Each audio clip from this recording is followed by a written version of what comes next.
5வது மாதத்தின் முதல் ஞாயிற்றுக்கிழமை ஆண்டவரை தேடுகிற ஒரு வாய்ப்பு நமக்கு கிடைத்திருக்கிறது. 4 மாதங்கள் கிருபையாய் காத்தவர் 5வது மாதத்திலும் அவரை தேடுவதற்கு பல சூழ்நிலைகள் மத்தியிலும் ஆண்டவரை தேட இந்த அனுக்கிரகமான வேளையை ஆண்டவர் தந்ததற்காக அவருடைய நாமத்திற்கு ஸ்தோத்திரம். கர்த்தர் செய்த உபகாரங்களுக்காக நான் எண்ணத்தை செலுத்துவேன். ரட்சிப்பின் பாத்திரத்தை எடுத்துக்கொண்டு கர்த்தருடைய நாமத்தை தொழுது கொள்வேன் என்று வேதம் சொல்லுகிறபடி எந்த நிலையிலும் அவரை துதிக்க ஸ்தோத்திரிக்க கர்த்தருடைய நாமத்தை மகிமைப்படுத்த நாம் கடமைப்பட்டு இருக்கிறோம்.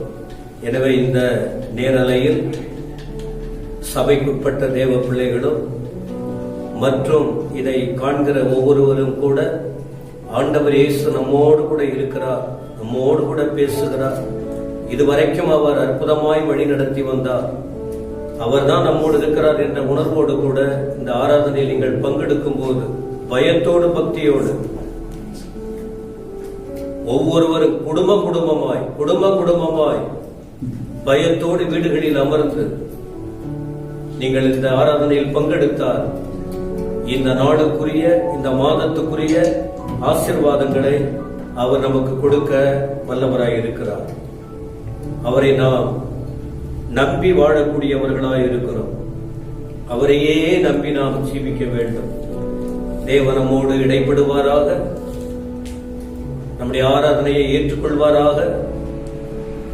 எல்லா விதமான ஆசீர்வாதங்களை நமக்கு தருவாராக. கர்த்தரை நோக்கி பார்த்து பாடலோடு கூட நாம் தேவனை கனப்படுத்த போகிறோம்.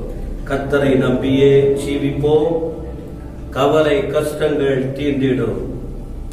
கைவிடா காத்திடும் பரமரின் கரங்களை நாம் பற்றிக் கொள்ளுவோம்.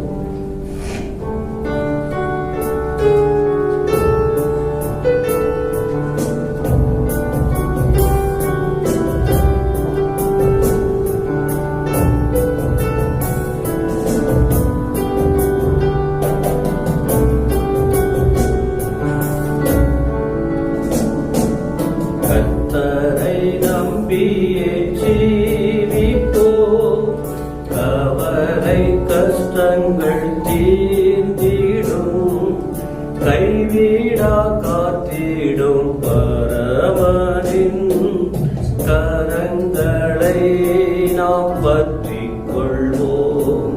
கைவிடா காத்திடும் பரமரின் கரங்களை நாம் பற்றிக் கொள்வோம்.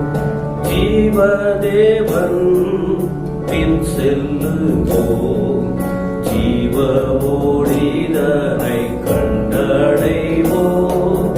ஜீவதேவன் பின் செல்லுவோம், ஜீவ ஒளிதனை கண்டடைவோம். மனதின் காரிருள் நீங்கிடவே மாசமாதானம் தங்கும்.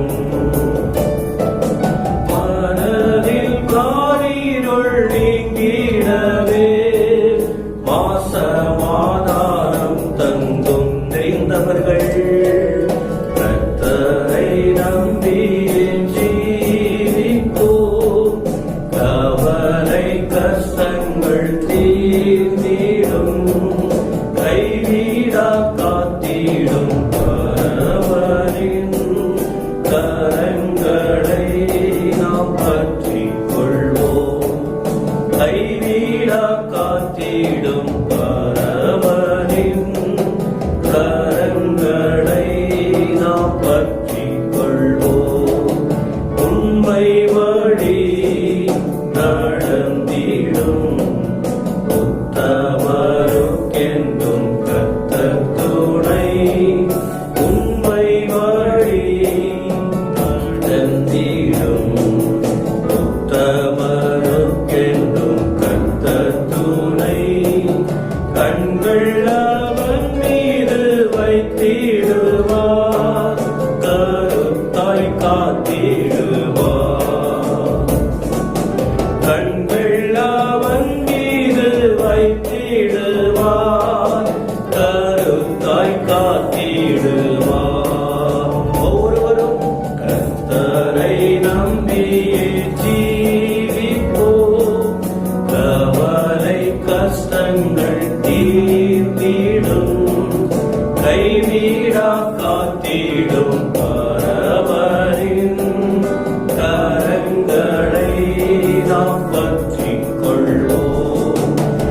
கைவிடா காத்திடும் பரமனின் கரங்களை நாம் பற்றிக் கொள்வோம். உள்ளவனின் பாரங்களை ஊக்கமாய் கர்த்தரிடம் சொல்லுவோம். உள்ளவனின் பாரங்களை ஊக்கமாய் கர்த்தரிடம் சொல்லுவோம். இக்கட்டு நேரத்தில் கூப்பிடுவோம், இயேசு வந்தாதரிப்பார். இக்கட்டு நேரத்தில் கூப்பிடுவோம், இயேசு வந்தாதரிப்பார். கர்த்தரை நம்பி ஜீவிப்போம், கவலை கஷ்டங்கள் தீர்ந்திடும். கைவிடா காத்திடும் பரமரின் கரங்களை நாம் பற்றிக் கொள்வோம். கைவிடா காத்திடும் பரமரின் கரங்களை நாம் பற்றிக் கொள்வோம். உள்ளத்தை திறந்து நாம் அவரை துதிக்க கடமைப்பட்டிருக்கிறோம். எவ்வளவு அற்புதமான தேவன்! தேவனை நம்பி இருக்கிறவர்கள் வெட்கப்பட்டு போவதில்லை. அவரை நம்பின நம்மை இதுவரைக்கும் ஆண்டவர் வழிநடத்தி வந்ததினால் தொடர்ச்சியாக இன்னொரு பாடலை கூட நாம் பாடி கர்த்தருடைய நாமத்தை மகிமைப்படுத்த போகிறோம். ஆனந்த கழிப்புள்ள உதடுகளால் போற்றி புகழ்கிறேன். அவர் செய்த நன்மைகளை நினைத்த உள்ளத்தை திறந்து அவரை நாம் ஆராதிக்க வேண்டும். அவருக்கு நாம் நன்றி சொல்ல வேண்டும். பாடுவோமா? தெரிந்த பாடல் தானே, அறிமுகமான பாடல் தானே. எல்லாம் சேர்ந்த ஆண்டவரை நீங்கள் பாடுங்கள், துதியுங்கள். கர்த்தருடைய நாமம் மகிமைப்படட்டும். கைதட்டி பாடுங்க எல்லாரும். எந்த இடத்துல இருந்தாலும் ஜோரா ஜோரா ஜோரா கைதட்டி பாடுங்க.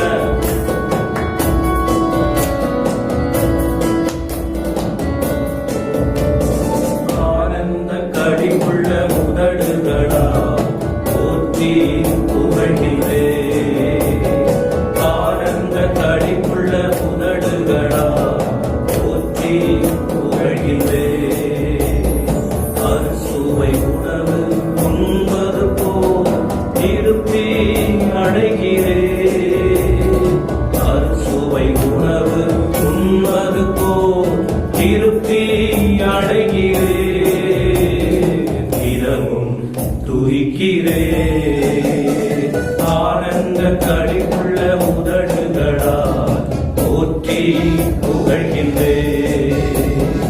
ஆனந்த கழிப்புள்ள உதடுகளால் போற்றி புகழ்கின்றே. மேலானது உன் பேரன்பு, உயிரினும் மேலானது. மேலானது உன் பேரன்பு, உயிரினும் மேலானது. உதடுகள் துதிக்கட்டும் உயிருள்ள நாளெல்லாம். உதடுகள் துதிக்கட்டும் உயிருள்ள நாளெல்லாம். உயிருள்ள நாளெல்லாம். ஆனந்த கழிப்புள்ள உதடுகளா போற்றி புகழ்கிறே. ஆனந்த கழிப்புள்ள உதடுகளா போற்றி புகழ்கிறே. தேவரே நீ என் தேவன், தேடுவேன் ஆர்வமுடன். தேவனே நீ என் தேவன், தேடுவேன் ஆர்வமுடன். மகிமை வாஞ்சிக்கிறே, உம் வல்லமை காண்கிறே. மகிமை வாஞ்சிக்கிறே, உம் வல்லமை காண்கிறே. வல்லமை காண்கிறே.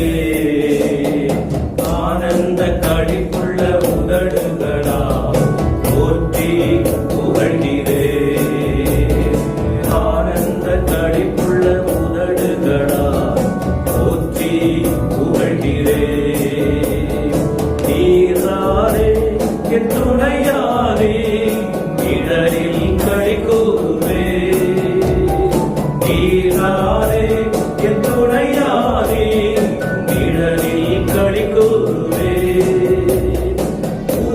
உறுதியாய் பற்றிக் கொண்டே வலக்கரம் தாங்குதையா, உறுதியாய் பற்றிக் கொண்டே வலக்கரம் தாங்குதையா, வலக்கரம் தாங்குதையா. ஆனந்த களிப்புள்ள உதடுகளா போற்றி புகழ்கிறே, ஆனந்த களிப்புள்ள உதடுகளா போற்றி புகழ்கிறே, ஆனந்த களிப்புள்ள உதடுகளா போற்றி புகழ்கிறே, ஆனந்த களிப்புள்ள உதடுகளா போற்றி புகழ்கிறே. அறுசுவை உணவு உண்பது போல் திருப்தி அடைகிறே, அறுசுவை உணவு உண்பது போல் திருப்தி அடைகிறே, தினமும் துதிக்கிறே. ஆனந்த களிப்புள்ள உதடுகளா போற்றி புகழ்கிறே, ஆனந்த களிப்புள்ள உதடுகளா போற்றி புகழ்கிறே. ஆண்டவரை புகழ்ந்து பாடும்போது, ஆண்டவரை மகிழ்ந்து ஆராதிக்கும் போது உள்ளத்தில் இருக்கிற கவலைகள் மாறும். இன்னும் அவருடைய பிரசன்னத்தின் மகிமையால் நம்மை நிறைத்து அவர் நம்மை வழிநடத்த வல்லவராக இருக்கிறார். அப்படியே கொஞ்ச நேரம் அவரை துதித்து நாம் ஆராதிக்க போகிறோம். ஒரு கன்னட பாடலை நாம் பாடுவோமா? அவர் ஆராதனைக்குரியவர் இம்மானுவேல்.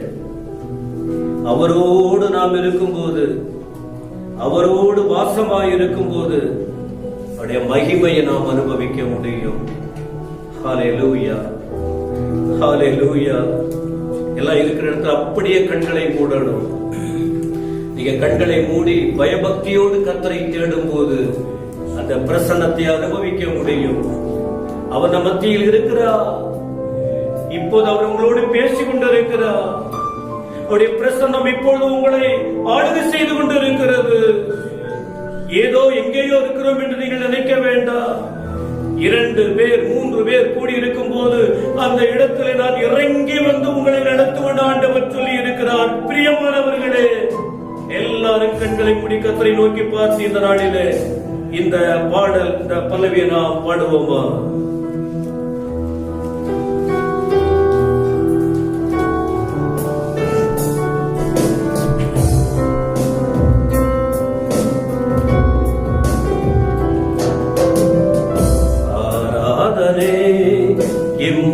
இம்மானுவேலா,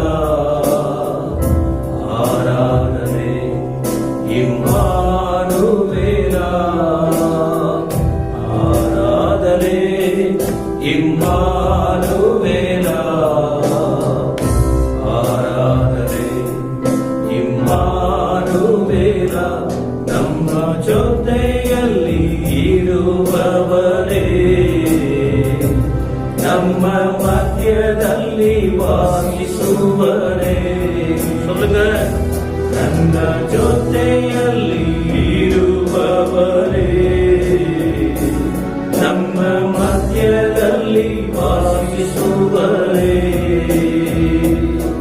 ನೀ ಪರಿಶುದ್ಧ, ನೀ ಪರಿಶುದ್ಧ, ಇಮ್ಮಾನುವೇಲನೇ.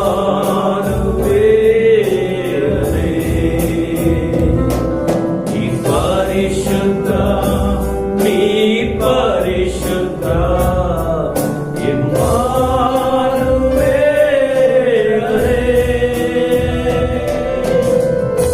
ಎಲ್ಗುಣಂ ದೇವರೇ ಆರಾಧನೆ, ನಿರಂತರ ದೇವರೇ ಆರಾಧನೆ.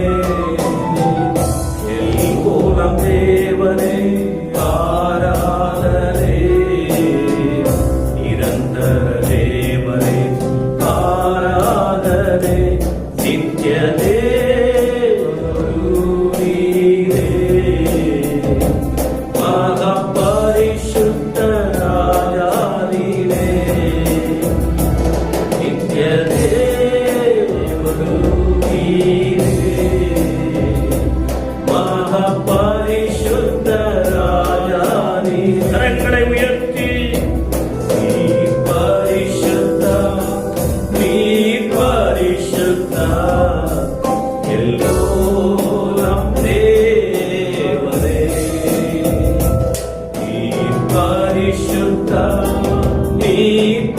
பரிசுத்த எல்லோரும் தேவரே.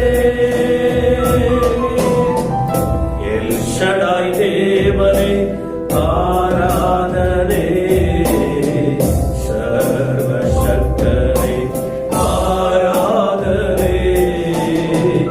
எல் ஷடாய் தேவரே ஆராதனே.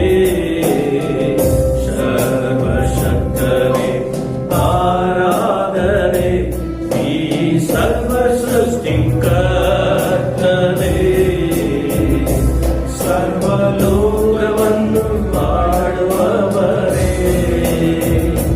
ನೀ ಸರ್ವ ಸೃಷ್ಟಿಕರ್ತರೇ. ಸರ್ವಲೋಕವನ್ನು ಮಾಡುವವರೇ. ನೀ ಪರಿಶುದ್ಧ, ನೀ ಪರಿಶುದ್ಧ. ಎಲ್ ಶಡಾಯ್ ದೇವರೇ. ಪರಿಶುದ್ಧ, ನೀ ಪರಿಶುದ್ಧ. ಎಲ್ ಶಡಾಯ್ தேவரே. அவர் கூட இருக்கிற இம்மானுவே. அவர் நம்மை நடத்துகிற தேவர். அவர் சர்வ வல்லமையுள்ள தேவர். அவர் ஆராதனைக்குரியவர். ஆராதனை வேளையிலே அவர் நம்ம இருதயத்தை நிரப்ப போதுமானவராய் இருக்கிறார்.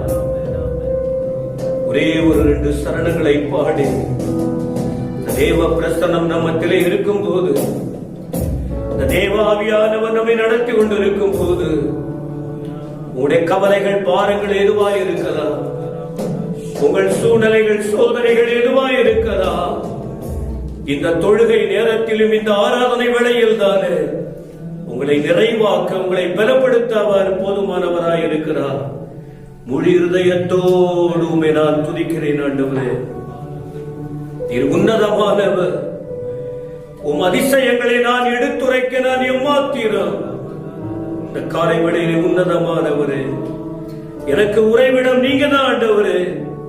தெரிந்த அந்த பாடல் தெரிந்த ஒவ்வொரு தேவ பிள்ளைகளும் கண்களை மூடி இருக்கிற இடத்தில் கரங்களை உயர்த்தி, தேவன் உங்கள் நடுவில் இருக்கிறார் என்றும், தேவன் உங்களோடு பேசிக் கொண்டிருக்கிறார் என்றும் நீங்கள் சிந்தனையோடு தேடுவீர்களானால், ஆராதனை உங்களுக்கு முழுமையை நீங்கள் பெற்றுக்கொள்ள அவர் உங்களை நிரப்பி நடத்த போதுமானவராய் இருக்கிறார். ஆமென்.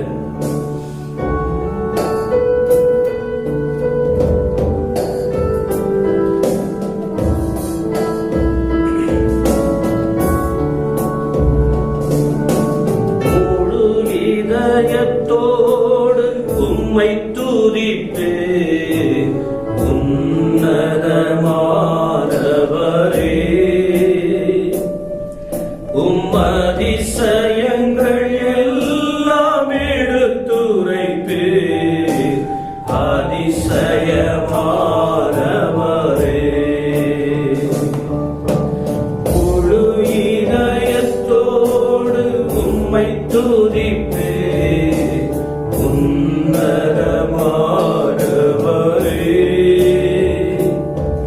உம் அதிசயங்கள் எல்லாம் எடுத்துரைப்பே அதிசயமானவரே.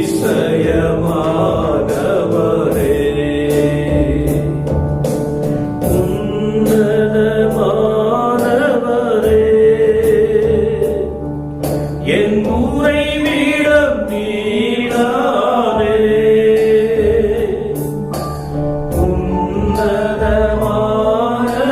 உன்னதமானவரே,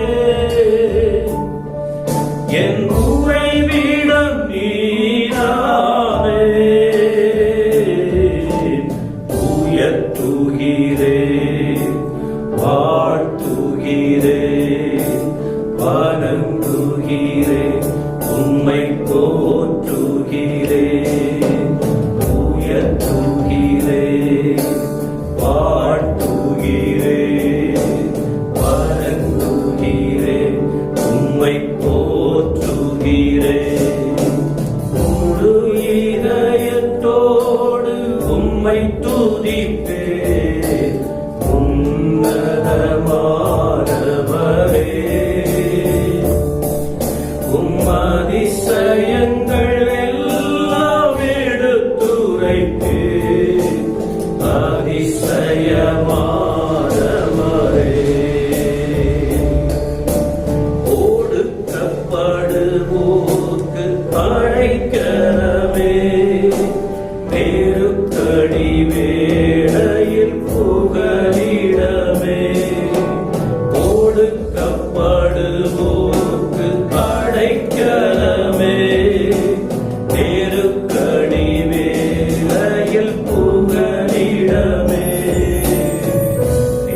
நெருக்கடி வேளையில் புகலிடமே, நெருக்கடி வேளையில் புகலிடமே, முழு இதயத்தோடு உம்மை துதிப்பே,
பரிசுத்தரே உம்மை நாங்கள் துதிக்கிறோம்.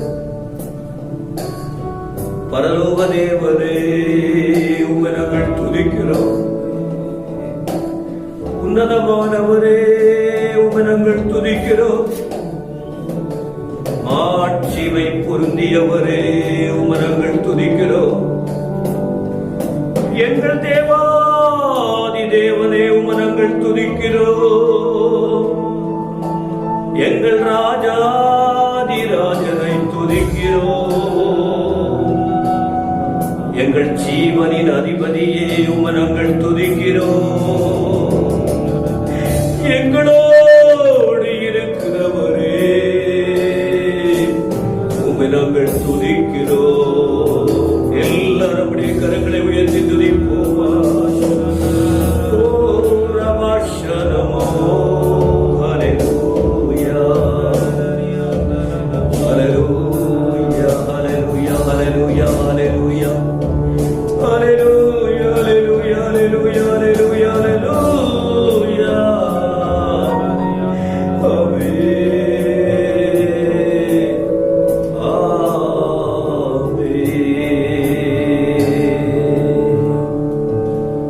எங்களோடு இருந்தீரே உமக்கு நன்றி தகப்பனே. இந்த 5வது மாதத்தையும் பார்க்க வைத்திருக்கிறீரே, ஸ்தோத்திரம். உம்மை விட்டால் வேற வழி எங்களுக்கு இல்லை. இந்த நாட்களிலே இன்னும் அதிகமாய் ஆழமாய் உமக்காக வாழ உம்மோடு நெருங்க அந்த நல் கிருபைகளை எங்களுக்கு கொடுக்க வேண்டுமே. ஆராதனையின் மூலம் அந்த மகிமையை நீங்கள் ஏற்றுக்கொள்ளும். தொடர்ச்சியா எங்களோடு பேசுங்க ஆண்டவரே. வானம் பூமி ஒழிந்து போகும், உம்முடைய வார்த்தை ஒரு நாளும் ஒழியாது அல்லவா? உம்முடைய வார்த்தைகளை கொண்டு எங்களோடு இடைப்படும். உமக்காய் வாழ எங்களுக்கு பலன் தார். துதிகன மகிமை நீர் ஏற்றுக்கொள்ளும். இயேசு கிறிஸ்துவின் நாமத்தில் வேண்டிக் கொள்ளுகிறோம் எங்கள் நல்ல பிதாவே. ஆமென். ஆமென்.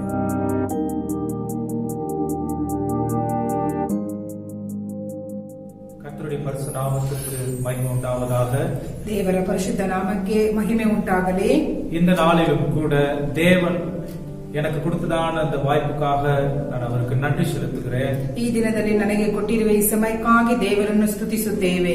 உங்களை உங்கள் குடும்பங்களிலே உங்கள் குடும்பங்களோடு சந்திப்பதற்கு தேவன் இவ்வாறாக நேரலை மூலமாக கொடுத்ததான இந்த வாய்ப்புக்காக மறுபடியும் தேவனுக்கு நன்றி உள்ளவனாக இருக்கிறேன். ನಿಮ್ಮನ್ನು ನಿಮ್ಮ ಕುಟುಂಬವನ್ನು ಈ ನೇರವಾಗಿ ಸಂಧಿಸುವುದಕ್ಕೆ ದೇವರು ಕೊಟ್ಟುವಂತ ಸಮಯಕ್ಕಾಗಿ ಆತನಿಗೆ ಸ್ತೋತ್ರ. தேவனுடைய வார்த்தைக்கு நேராய் கடந்து செல்வதற்கு முன்பாக ஒரு நிமிஷம் தலைகளை வணங்கி நாம் தேவனுக்கு ಪ್ರಾರ್ಥನೆ எடுக்கலாம். ದೇವರ ವಾಕ್ಯವನ್ನು ಕೇಳುವುದಕ್ಕೆ ಮುಂಚಿತವಾಗಿ ತಲೆಗಳನ್ನು ತಗ್ಗಿಸಿ ನಾವು 1 ನಿಮಿಷ ಪ್ರಾರ್ಥನೆ ಮಾಡೋಣ.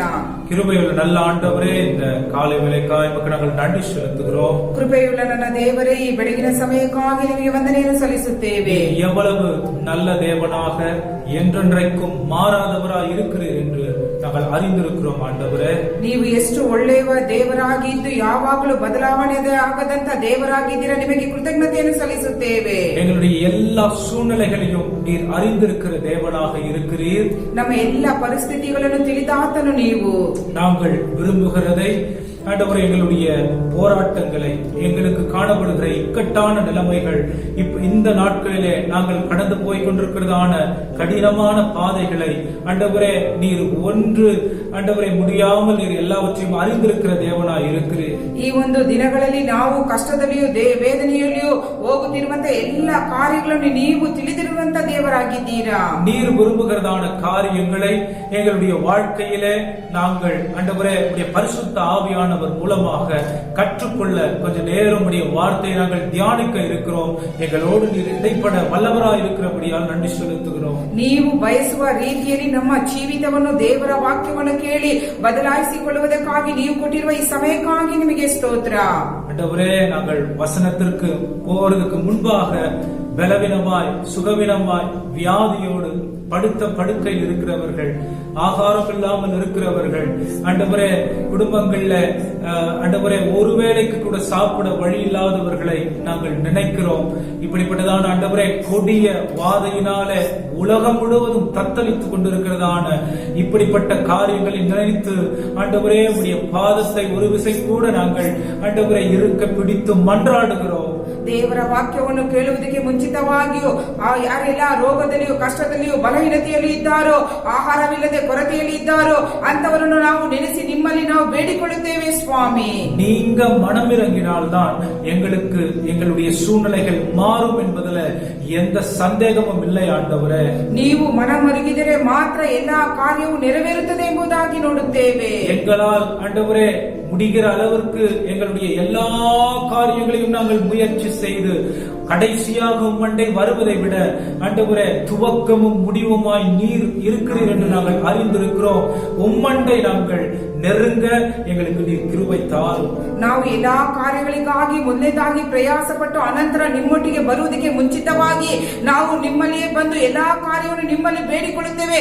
ಅಂತ ಸಂದರ್ಭವನ್ನು ನಮಗೆ ದಯಪಾಲಿಸು ಸ್ವಾಮಿ.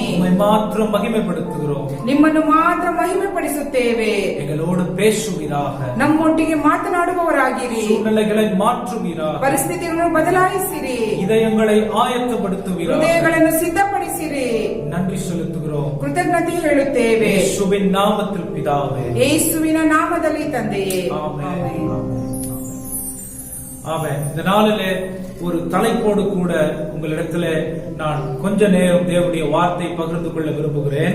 ಈ ದಿನದಲ್ಲಿ ಒಂದು ಮುಖ್ಯಾಂಶವನ್ನು ಇಟ್ಟು ನಿಮ್ಮೊಟ್ಟಿಗೆ ದೇವರ ವಾಕ್ಯವನ್ನು ಹಂಚಿಕೊಳ್ಳುತ್ತೇವೆ. ಅದಕ್ಕೆ முன்பாக ஒரு கேள்வியை உங்களிடத்துல நான் வைக்க விரும்புகிறேன். ಅದಕ್ಕೆ ಮುಂಚಿತವಾಗಿ ಒಂದು ಪ್ರಶ್ನೆಯನ್ನು ನಿಮ್ಮ ಮುಂದೆ ಇಡುತ್ತೇವೆ. ஒரு 10 வருடங்களுக்கு பிறகு நாம் கிறிஸ்தவர்களாய் உறுதிப்பட்டு இப்பொழுது இருக்கிறதான விசுவாச நிலைமையிலேயே விசுவாச அளவோடு நாம் இருப்போம் என்று சொல்லி எந்த அளவிற்கு நமக்கு உறுதி இருக்கிறது நாம் கவனித்து பார்க்க வேண்டும். 10 ವರ್ಷದ ನಂತರ ಈಗ ಇರುವಂತಹ ಪರಿಸ್ಥಿತಿಯಲ್ಲಿ ಆಗಲಿ ನಮ್ಮ ನಂಬಿಕೆಯಲ್ಲಿ ಆಗಲಿ ನಾವು ದೃಢವಾಗಿ ಇರುತ್ತೇವೆ ಎಂಬುದಾಗಿ ನಾವು ಯೋಚಿಸಿಕೊಳ್ಳಬೇಕಾಗಿದೆ. ஒவ்வொரு நொடியும் உலகமும் உலகத்தில் காணப்படுகிற காரியங்களும் மாறிக்கொண்டே இருக்கிறது. ಪ್ರತಿ ಕ್ಷಣ ನೋಡುವಾಗ ಲೋಕದಲ್ಲಿ ಎಲ್ಲಾ ವಿಷಯಗಳು ಬದಲಾವಣೆಯಾಗುತ್ತಿದೆ. உலகத்தில் காணப்படுகிற எல்லா காரியத்திற்கும் விடுவிப்பதற்கு அல்லது இந்த உலகத்தில் நாம் கடந்து போகிற எல்லா காரியங்களையும் நமக்கு உடனிருந்து அவைகளை கடக்க செய்வது தேவனால் மாத்திரம் தான் முடியும். ಈ ಲೋಕದಲ್ಲಿರುವಂತಹ ಎಲ್ಲಾ ಕಾರ್ಯಗಳನ್ನು ನಾವು ನೆರವೇರಿಸುವುದಕ್ಕೆ ನಮ್ಮಿಂದ ಸಾಧ್ಯವಿಲ್ಲ, ಆದರೆ ನಮ್ಮೊಟ್ಟಿಗಿರುವ ದೇವರಿಂದ ಸಾಧ್ಯವಾಗಿದೆ. நாம் கிறிஸ்தவர்களாய் நிலைத்து நிற்பதற்கும் ನಾವು ಕ್ರೈಸ್ತರಾಗಿ ನೆಲೆಯಾಗಿರುವುದಕ್ಕೂ விலகி போகாமல் அவரோடு நடப்பதற்கும் ಆತನನ್ನು ಬಿಟ್ಟು ದೂರ ಹೋಗದೆ ಆತನೊಂದಿಗೆ ಇರುವುದಕ್ಕೂ விழுந்து போனாலும் எழும்பி நிற்பதற்கும் கர்த்தர் மட்டும்தான் நமக்கு பலன் தர முடியும். அவரால் மாத்திரம்தான் நாம் உறுதிப்பட முடியும். ನಾವು ಎಡವಿ ಬಿದ್ದರೂ ಮತ್ತೆ ಎದ್ದು ನಿಂತುಕೊಳ್ಳುವುದಕ್ಕೆ ನಮ್ಮ ದೇವರಿಂದ ಮಾತ್ರ ಸಾಧ್ಯ ಎಂಬುದಾಗಿ ನೋಡುತ್ತೇವೆ. தெசலோனிக்கேயர் 5ஆம் அதிகாரம் 23, 24 வசனங்கள்ல நாம் உறுதிப்படுவதற்கு கர்த்தர் மேல் நம்பிக்கையாய் இருப்பதின் மூலம் நாம் உறுதிப்பட முடியும் என்று சொல்லி தேவனுடைய வார்த்தை இங்கே எழுதி வைக்கப்பட்டிருக்கிறது. 1ನೇ தெசಲೋನಿಕರಿಗೆ 5ನೇ ಅಧ್ಯಾಯ 25ರಿಂದ 26 ವಚನವರೆಗೂ ಓದುವಾಗ ನಾವು ಯಾವ ರೀತಿ ದೃಢವಾಗಿರಬೇಕೆಂಬುದಾಗಿ ನೋಡುತ್ತೇವೆ. அப்ப இந்த உலகத்திலே நாம் தேவனை அல்லாமல் ஒன்றும் செய்ய முடியாது என்பதுதான் நிச்சயம். இதை யாராலும் மறுக்க முடியாது. ಈ ಲೋಕದಲ್ಲಿ ದೇವರನ್ನು ಬಿಟ್ಟರೆ ಬೇರೆ ಕಾರ್ಯವಿಲ್ಲ ಎಂಬುದಾಗಿ ಇದನ್ನು ಮಾತ್ರ ನಂಬಿಕೆಯಿಂದ ಹೇಳುತ್ತೇವೆ. சில தெய்வீக பழக்கங்களை குறித்து இன்றைக்கு நாம் தியானிக்க போகிறோம். என்னுடைய தலைப்பு தெய்வீக பழக்கங்களை பழகுவது.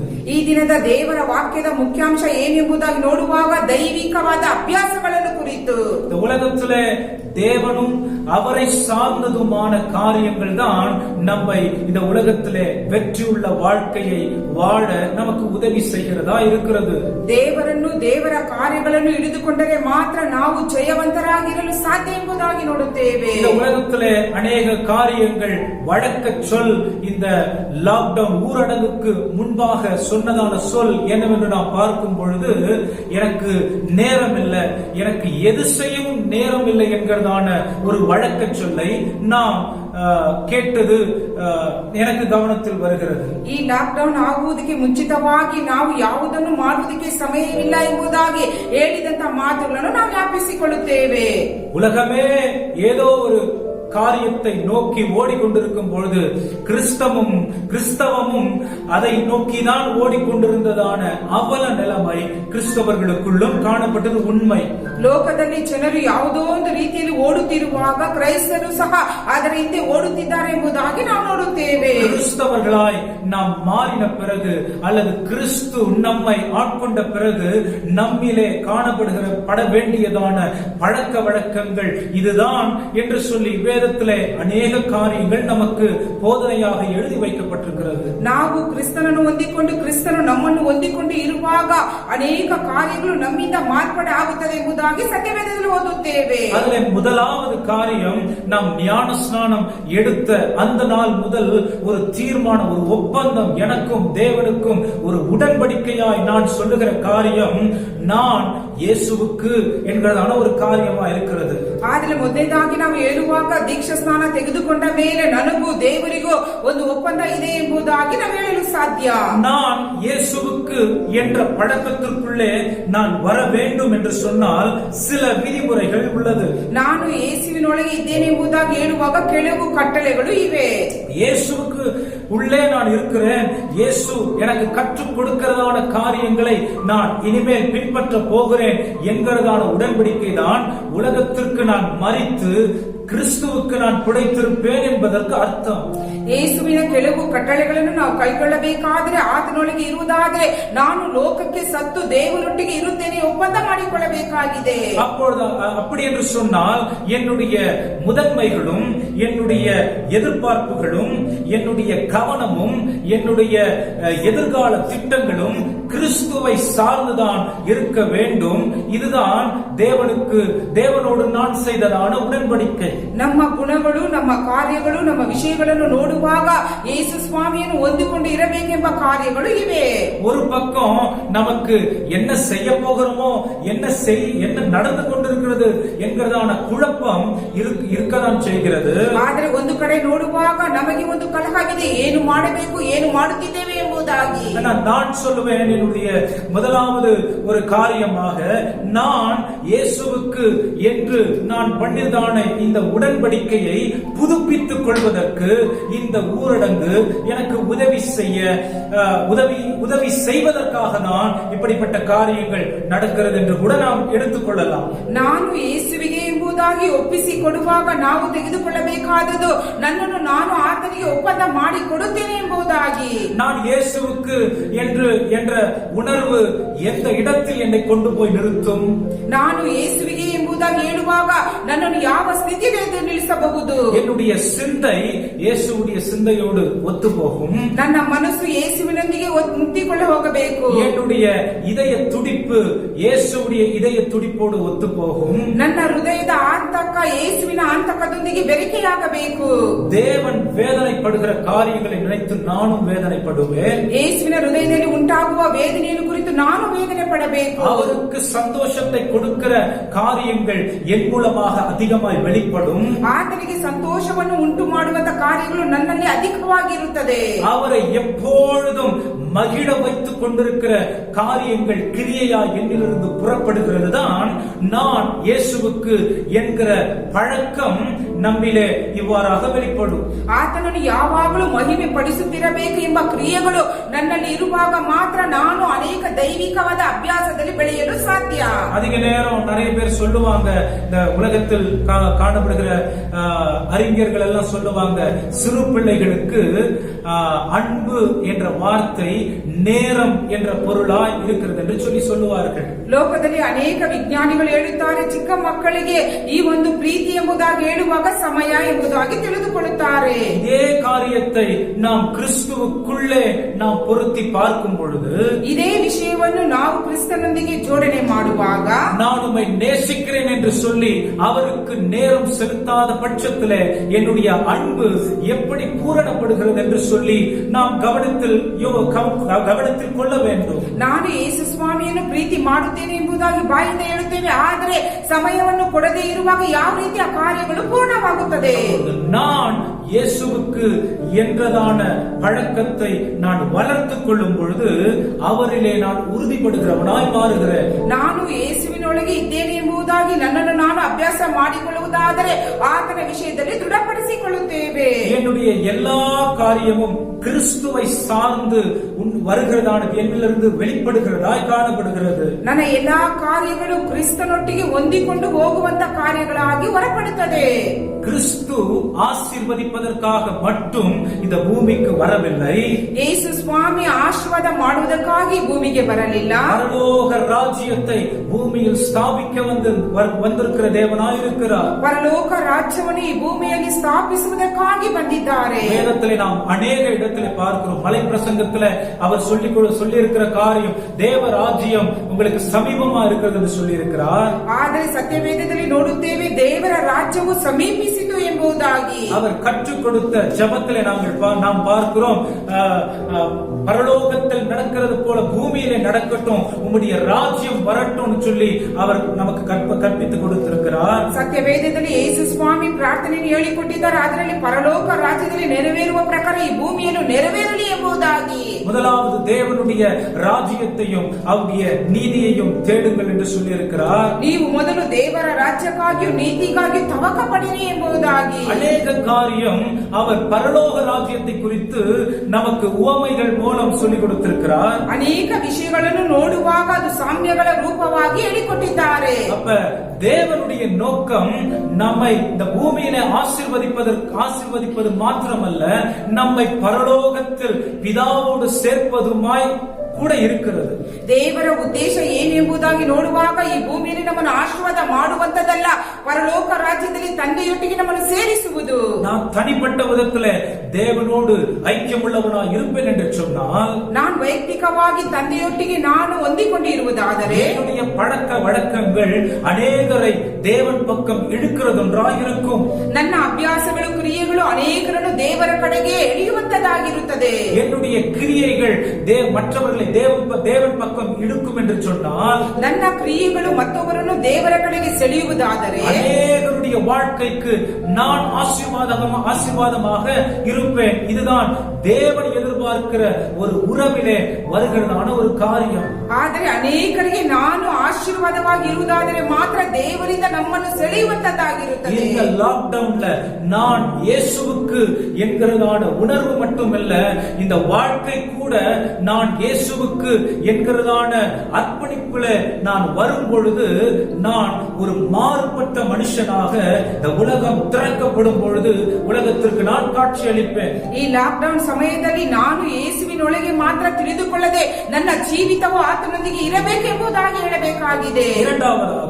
ಎರಡನೇದಾಗಿ வேதத்தில் பார்க்கிறோம், யோசுவா சொன்ன ஒரு காரியம், நானும் என் வீட்டாரும் போவென்றால் கர்த்தரையே சேவிப்போம் என்றதான வார்த்தையை நாம் பார்க்கிறோம். ಸತ್ಯವೇದದಲ್ಲಿ ಯೆಹೋಶುವನು ಹೇಳುತ್ತಿದ್ದಾನೆ, ನಾನು ನನ್ನ ಮನೆಯವರು ಯೆಹೋವನನ್ನು ಸೇವಿಸುವೆವು ಎಂಬುದಾಗಿ. லாக்டவுனுக்கு முன்னாடி அநேக பேர் வந்து என்னுடைய குடும்பத்தோட செலவிட எனக்கு நேரம் இல்ல, காலையில வேலைக்கு போனா நைட்டு வரும், தூங்குறதுக்கு எனக்கு நேரம் இருக்குன்னு சொன்ன காரியங்கள் வழக்க சொல்லாய் நாம் கேள்விப்பட்டிருக்கிறோம். ಈ ಲಾಕ್ಡೌನ್ಗೆ ಮುಂಚಿತವಾಗಿ ಅನೇಕರು ಹೇಳುತ್ತಾರೆ, ನಾನು ನನ್ನ ಕುಟುಂಬದವರೊಂದಿಗೆ ಸಮಯವನ್ನು ಕಳೆಯುವುದಕ್ಕೆ ಸಾಧ್ಯವಿಲ್ಲ ಎಂಬುದಾಗಿ ಹೇಳುವುದು ನಾವು ಕಾಣುತ್ತೇವೆ. நிறைய பேர் வாய் நிறைய சொல்லி இருக்கிறத கேட்டிருக்கோம், என் குடும்பத்தோட ஜெபிக்கல, எனக்கு நேரம் இருந்தா எனக்கு குடும்பத்தோட நான் ஜெபிப்பேன் என்று சொல்லி அநேக சாக்கு போக்குகள் சொல்லி இருக்கிறதை நாம் கேட்டிருப்போம். ಅನೇಕರು ಅನೇಕ ವಿಧದಲ್ಲಿ ಹೇಳಿರುತ್ತಾರೆ, ನಾನು ಮನೆಯಲ್ಲಿ ಇರುವುದಾದರೆ ನನ್ನ ಕುಟುಂಬದೊಂದಿಗೆ ಇರುವುದಾದರೆ ನನ್ನ ಕುಟುಂಬವಾಗಿ ಪ್ರಾರ್ಥನೆ ಮಾಡಬಹುದು ಎಂಬುದಾಗಿ. என்னுடைய இரண்டாவது ஒரு காரியமாக என் குடும்பம் இயேசுவுக்கு என்கிறதான ஒரு பழக்கத்திற்குள்ளே நாம் வர வேண்டும். ಎರಡನೇದಾಗಿ ನಾನು ಹೇಳುವಂತ ಮುಖ್ಯಾಂಶ ಏನೆಂಬುದಾಗಿ ನೋಡುವಾಗ ನಾನು ನನ್ನ ಕುಟುಂಬದೊಂದಿಗೆ ಯೇಸು ಸ್ವಾಮಿಯೊಳಗೆ ಅಭ್ಯಾಸದಲ್ಲಿ ಇರಬೇಕು ಎಂಬುದಾಗಿ. அநேகருடைய எதிர்பார்ப்பு, ஆலயத்திற்கு என்னுடைய குடும்பம் போனால் அது பரிசுத்தப்படும், அது பாதுகாக்கப்படும், அந்த குடும்பத்தில் உள்ள ஒவ்வொரு நபரும் அவர்கள் ஆவிக்குரியவர்களா இருப்பார்கள் என்றதான பரவலாக தவறான ஒரு புரிதல் கிறிஸ்தவர்களுக்குள்ளே இருக்கிறது. ಅನೇಕ ಕ್ರೈಸ್ತರನ್ನು ನೋಡುವಾಗ ನಾನು ನನ್ನ ಕುಟುಂಬದವರು ಸಭೆಗೆ ಹೋಗುವುದಾದರೆ ಅನೇಕ ಕೆಟ್ಟ ಯೋಚನೆಗಳು, ಅಭಿಷೇಕದಲ್ಲಿಯೂ ಆತ್ಮನೊಂದಿಗೆ ಇರಬಹುದು ಎಂಬ ಕೆಟ್ಟ ಆಲೋಚನೆ ಇರುತ್ತದೆ. இது அப்படியே தலைகீழாக நாம் யோசிக்க வேண்டியதான ஒரு காரியம். ಇದನ್ನು ನಾವು ಯಾವ ರೀತಿ ಯೋಚಿಸಬೇಕಂದ್ರೆ ತಲೆ ಕೆಳಗಾಕಿ ಯೋಚನೆ ಮಾಡಬೇಕು. குடும்பத்துல நான் தேவனுக்கு முக்கியத்துவத்தை கொடுக்காது இருக்கிற பட்சத்துல ஆலயத்துல தேவனோடு நான் சஞ்சரிப்பது கூடாத காரியம். ಕುಟುಂಬದಲ್ಲಿ ದೇವರಿಗೆ ನಾನು ಮುಖ್ಯಾಂಶವನ್ನು ಕೊಡದೇ ಇರುವುದರಿಂದ ಸಭೆಗೆ ಹೋಗಿ ಆತನಿಗೆ ಸಮಯವನ್ನು ಕೊಡಲು ಸಾಧ್ಯವಿಲ್ಲ. குடும்பமாய் நான் ஜெபிக்காமல், குடும்பமாய் நான் வேதம் வாசிக்காமல் ஆலயத்திற்கு போனவுடனே பரிசுத்த ஆவியானவருடைய அபிஷேகம் என்னை நிரப்பும், நான் அப்படியே ஆவிக்குள் ஆவேன் என்கிறதான உணர்வு அது ஒரு குறைபாடுள்ள உணர்வாய் இருக்கும் என்பதுதான் என்னுடைய ஆலோசனையா இருக்கிறது. ನಾವು ಕುಟುಂಬದಲ್ಲಿ ಎಲ್ಲರೂ ಒಟ್ಟಾಗಿ ಸತ್ಯವೇದವನ್ನು ಓದುವುದು, ಪ್ರಾರ್ಥನೆ ಮಾಡದೇ ಇರುವಾಗ ಸಭೆಯಲ್ಲಿ ಮಾತ್ರ ಹೋಗಿ ಪವಿತ್ರಾತ್ಮನಿಂದ ಆರಾಧಿಸುವುದಾದರೆ ಅದು ಒಳ್ಳೆಯದಲ್ಲ ಎಂಬುದಾಗಿ ನಮ್ಮ ಬೋಧಕರ ಯೋಚನೆಯಾಗಿದೆ. எகிப்து தேசத்துல ஒரு பெரிய ஒரு பேரழிவு வரும் பொழுது ஒரு ஆண்டவர் வாக்குத்தத்தம் பண்ணபடியே எகிப்து தேசத்துல சங்கார தூதன் வந்து அந்த எகிப்து தேசத்தில் உள்ள ஆண் பிள்ளைகள், முதல் பிள்ளைகளை அழித்து போடுகிறதான அந்த நேரத்துல இன்னொரு ஒரு மகத்தான காரியம் இஸ்ரவேல் ஜனங்களுக்குள்ளே நடக்கிறதை நாம் பார்க்க முடியும். ಐಗುಪ್ತ ದೇಶದಲ್ಲಿ ದೇವರು 10 ಬಾಧೆಗಳನ್ನು ಉಂಟು ಮಾಡಿದರೆ ಅದರ ಕೊನೆಯದಾಗಿ ನೋಡುವಾಗ ಸಂಹಾರಕ ದೂತನು ಬಂದು ಎಲ್ಲ ಒಂದು ಹಿರಿಯ ಮಗನನ್ನು ಕೊಂದು ಹಾಕುವುದನ್ನು ನಾವು ಕಾಣುತ್ತೇವೆ. ಇದಕ್ಕಿಂತ ಇನ್ನೊಂದು ಬಾಧೆ ಇದೆ ಎಂಬುದಾಗಿ ನಾವು ನೋಡುತ್ತೇವೆ. அழுகையும் கூக்குரலும் கண்ணீரும் வேதனையுமா இருக்கிறது. ಅಲ್ಲಿ ಅಳುವಿಕೆಯು, ಕೂಗುವಿಕೆಯು, ಕಣ್ಣೀರು ಇರುತ್ತದೆ.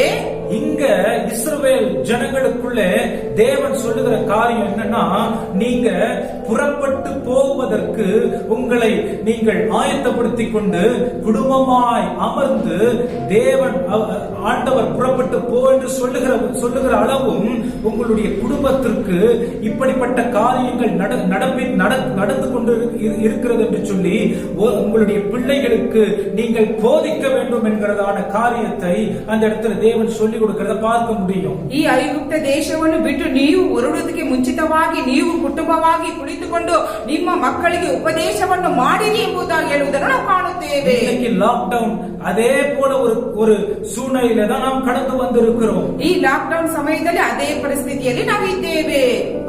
தேவனை அறியாத மக்களுக்கு ஒரு பயங்கரமான பீதியிலே அவர்கள் காணப்படுகிறார்கள். ದೇವರನ್ನು ಅರಿಯದೇ ಇರುವಂತವರಿಗೆ ಬಹಳ ಭಯಂಕರವಾದ ಭೀತಿಯಿಂದ ಇದ್ದಾರೆ. ஆனால் தேவனை அறிந்த மக்களுக்கோ தேவன் குடும்பத்தோடு அவர்களுடைய உறவை படைத்த தேவனோடு புதுப்பித்துக் கொள்வதற்கு சூழ்நிலைகளை தேவன் உருவாக்கி கொடுத்திருக்கிறார். ಆದರೆ ದೇವರನ್ನು ತಿಳಿದಂತ ಮನುಷ್ಯರಿಗೆ ದೇವರೊಟ್ಟಿಗೆ ಸಂಪರ್ಕವನ್ನು ಇಟ್ಟುಕೊಂಡು ಪ್ರಾರ್ಥಿಸುವುದಕ್ಕಾಗಿ ಸಮಯವನ್ನು ಕೊಟ್ಟಿದ್ದಾರೆ. குடும்ப தலைவனும் குடும்ப தலைவியும் தங்களுடைய கவனத்தை குடும்பத்தை தேவனோடு இணைப்பதற்கு பொறுப்புள்ளவர்களாய் கவனமுள்ளவர்களாய் அவர்களுடைய முழு கவனத்தையும் செலுத்த வேண்டிய ಕಟ್ಟಾಯத்தில் இருக்கிறார்கள். ಕುಟುಂಬದ ನಾಯಕನು ನಾಯಕಿಯು ತಮ್ಮ ಎಲ್ಲ ಕುಟುಂಬದವರನ್ನು ದೇವರ ಕಡೆಗೆ ನಡೆಸುವುದಕ್ಕಾಗಿ ಅವರು ಕಡ್ಡಾಯವಾಗಿ ಅದನ್ನು ಮಾಡಬೇಕಾಗಿದೆ. கர்த்தருக்குள் உறுதிப்படுகிற குடும்பம் மட்டுமே சமுதாயத்திற்கு வெளிச்சத்தை கொடுக்கிற குடும்பமாய் திகழும். கர்த்தருக்கு முக்கியத்துவம் கொடுக்காம அவரவர்களுக்கு தனிப்பட்ட விதத்துல நாங்கள் பரிசுத்தமா இருக்கிறோம், நாங்கள் ஜெபிக்கிறோம் என்று சொல்லி தேவன் வைத்ததான விதிமுறைகளை மாற்றிக்கொண்டு அவர்கள் செய்து கொண்டிருக்கிறார்கள் என்று சொன்னால் எந்த அளவுக்கு தேவன் நம்முடைய குடும்பங்களை இணைப்பதற்கு இப்படிப்பட்ட சூழ்நிலைகளை ஏற்படுத்தி இருக்கிறது நமக்கு சாதகமாய் ஆசீர்வாதமாய் மாறும் என்று சொல்லி இருக்கும் என்று எனக்கு தெரியவில்லை. ಆದರೆ ದೇವರು ಹೇಳಿರುವಂತ ವಿಷಯಗಳನ್ನು ನಾವು ದೃಢವಾಗಿ ಕುಟುಂಬಗಳಲ್ಲಿ ನಡೆಸುವುದಾದರೆ ಮಾತ್ರ ನಾವು ಹೊರಗಡೆ ನಾವು ಪ್ರಾರ್ಥನೆ ಮಾಡುತ್ತೇವೆ, ಈ ರೀತಿಯಾಗಿ ಮಾಡುತ್ತೇವೆ ಎಂಬುದಾಗಿ ಹೇಳುವುದಾದರೆ ಅದಕ್ಕೆ ಸಂಬಂಧವಾಗಿರುತ್ತದೆ. நோவாவுடைய காலத்திலே கூட நம்ம பார்க்கும் பொழுது உலகம் முழுவதும் பயங்கரமான பேரழிவு வந்தது. ನೋಹನ ಕಾಲದಲ್ಲಿ ನೋಡುವಾಗ ಭಯಂಕರವಾದ ಒಂದು ಜಲಪ್ರಳಯ ಉಂಟಾಯಿತು. ஆனால் நோவா தன்னுடைய குடும்பத்தை அவன் தெய்வம் பக்கம் நடத்தினபடியினாலே அவன் நீதி உள்ளவன் எண்ணப்பட்டான். அவனுடைய குடும்பம் முழுவதும் பேழையில் பாதுகாக்கப்பட்டது. ಆದರೆ ನೋಹನು ದೇವರಿಗೆ ನೀತಿವಂತನು ಭಯಭಕ್ತಿ ಉಳ್ಳವನು ಆದದರಿಂದ ಆ ಕುಟುಂಬವೆಲ್ಲ ದೇವರ ಆ ಒಂದು ಕಾರ್ಯದಲ್ಲಿ ಅವರು ನಾವೆಯಲ್ಲಿ ಸೇರಲ್ಪಟ್ಟರು ಸಂರಕ್ಷಣೆ ಹೊಂದಿದ್ದಾರೆ ಎಂಬುದಾಗಿ ನೋಡುತ್ತೇವೆ. தலைவராகிய நோவாக்களை தேவன் பார்த்து கேட்கிறதான கேள்வி இதுதான், உங்களை குடும்பத்தை நடத்துவதற்கு நான் தலைவர்களாக வைத்திருக்கிறேன், நீங்க உங்க குடும்பத்தை நீதி உள்ள குடும்பமாய் நடத்தி கொண்டிருக்கிறீர்களா என்று சொல்லி தேவன் உங்களை பார்த்து இந்த வார்த்தையை இந்த காலை வேளையிலே கேட்கிறார். ಕುಟುಂಬದ ನಾಯಕರಾಗಿರುವಂತ ನಿಮ್ಮ ಬಳಿಗೆ ದೇವರು ಕೇಳುತ್ತಾರೆ, ನಾನು ನಿನ್ನನ್ನು ಕುಟುಂಬಕ್ಕೆ ನಾಯಕನಾಗಿ ಇಟ್ಟಿದ್ದೇನೆ, ಈ ರೀತಿಯಾಗಿ ನೋಹನಂತೆ ನೀನು ನೀತಿವಂತನಾಗಿ ನಡೆಸುತ್ತಿದ್ದೀಯಾ ಎಂಬುದಾಗಿ. அப்ப குடும்பமாய் நாங்கள் எங்கள் குடும்பம் இயேசுவுக்கு என்கிறதான உணர்வை நாம் யோசிப்பது, உணர்வது, சிந்திப்பது மாத்திரமல்ல, ஒரு பழக்கத்திற்குள்ளே, ஒரு தெய்வீக பழக்கத்திற்குள்ளே கொண்டு வரும் பொழுது, இந்த லாக்டவுன் முடியும் பொழுது தேவ மகிமைக்காக நம்முடைய குடும்பம் சமுதாயத்திலே திகழும் என்பதில் எந்த சந்தேகமும் இல்லை. ನನ್ನ ಕುಟುಂಬ ಯೇಸುವಿಗೆ ಎಂಬುದಾಗಿ ನಾವು ಬಾಯಿಂದ ಹೇಳುವುದು ಮಾತ್ರವಲ್ಲ, ಆದರೆ ದೈವಿಕವಾದ ಅಭ್ಯಾಸವನ್ನು ನಾವು ಹೇಳಿದಂತ ಕಾರ್ಯಗಳಲ್ಲಿ ದೃಢಪಡಿಸಿ ಅದಕ್ಕೆ ತಕ್ಕಂತೆ ನಾವು ಇರುವುದಾದರೆ ಕುಟುಂಬದಲ್ಲಿ ಒಂದು ಮಾರ್ಪಾಡು ಕಾಣಲ್ಪಡುತ್ತದೆ ಎಂಬುದಾಗಿ ಹೇಳುತ್ತೇವೆ. மூன்றாவது ஒரு முக்கியமான காரியம் இருக்கிறது. ಮೂರನೇದಾಗಿ ಒಂದು ಮುಖ್ಯವಾದ ವಿಷಯವಿದೆ. என் நேரம் இயேசுவுக்கு என்கிறதான இந்த காரியத்தில் நாம் கவனம் செலுத்த வேண்டும். ನನ್ನ ಸಮಯ ದೇವರಿಗೆ ಎಂಬುದಾಗಿ ಇದರಲ್ಲಿ ನಾವು ಗಮನವಿಡಬೇಕು. என் நேரத்தை நான் எவ்வாறாக செலவு செய்து கொண்டிருக்கிறேன், ನನ್ನ ಸಮಯವನ್ನು ನಾನು ಯಾವುದಕ್ಕಾಗಿ ತಿಳಿಸುತ್ತಿದ್ದೇನೆ. இந்த சூழ்நிலை, இந்த பழக்கம் என்கிறதான வார்த்தை மார்ச் 22ஆம் தேதியிலிருந்து ஆண்டவர் என் உள்ளத்துல போட்டு என்னை வாட்டி வதைத்துக் கொண்டிருக்கிறதான ஒரு வார்த்தை என்று கூட சொல்லலாம். ಈ ಅಭ್ಯಾಸ ಎಂಬ ಒಂದು ವಾಕ್ಯವು ನಮ್ಮ ಬೋಧಕರ ಒಂದು ಹೃದಯದಲ್ಲಿ ಮಾರ್ಚ್ 22ನೇ ತಾರೀಕಿನಿಂದಲೇ ಅದು ಬರುತ್ತಿದೆ ಎಂಬುದಾಗಿ ಹೇಳುತ್ತೇವೆ.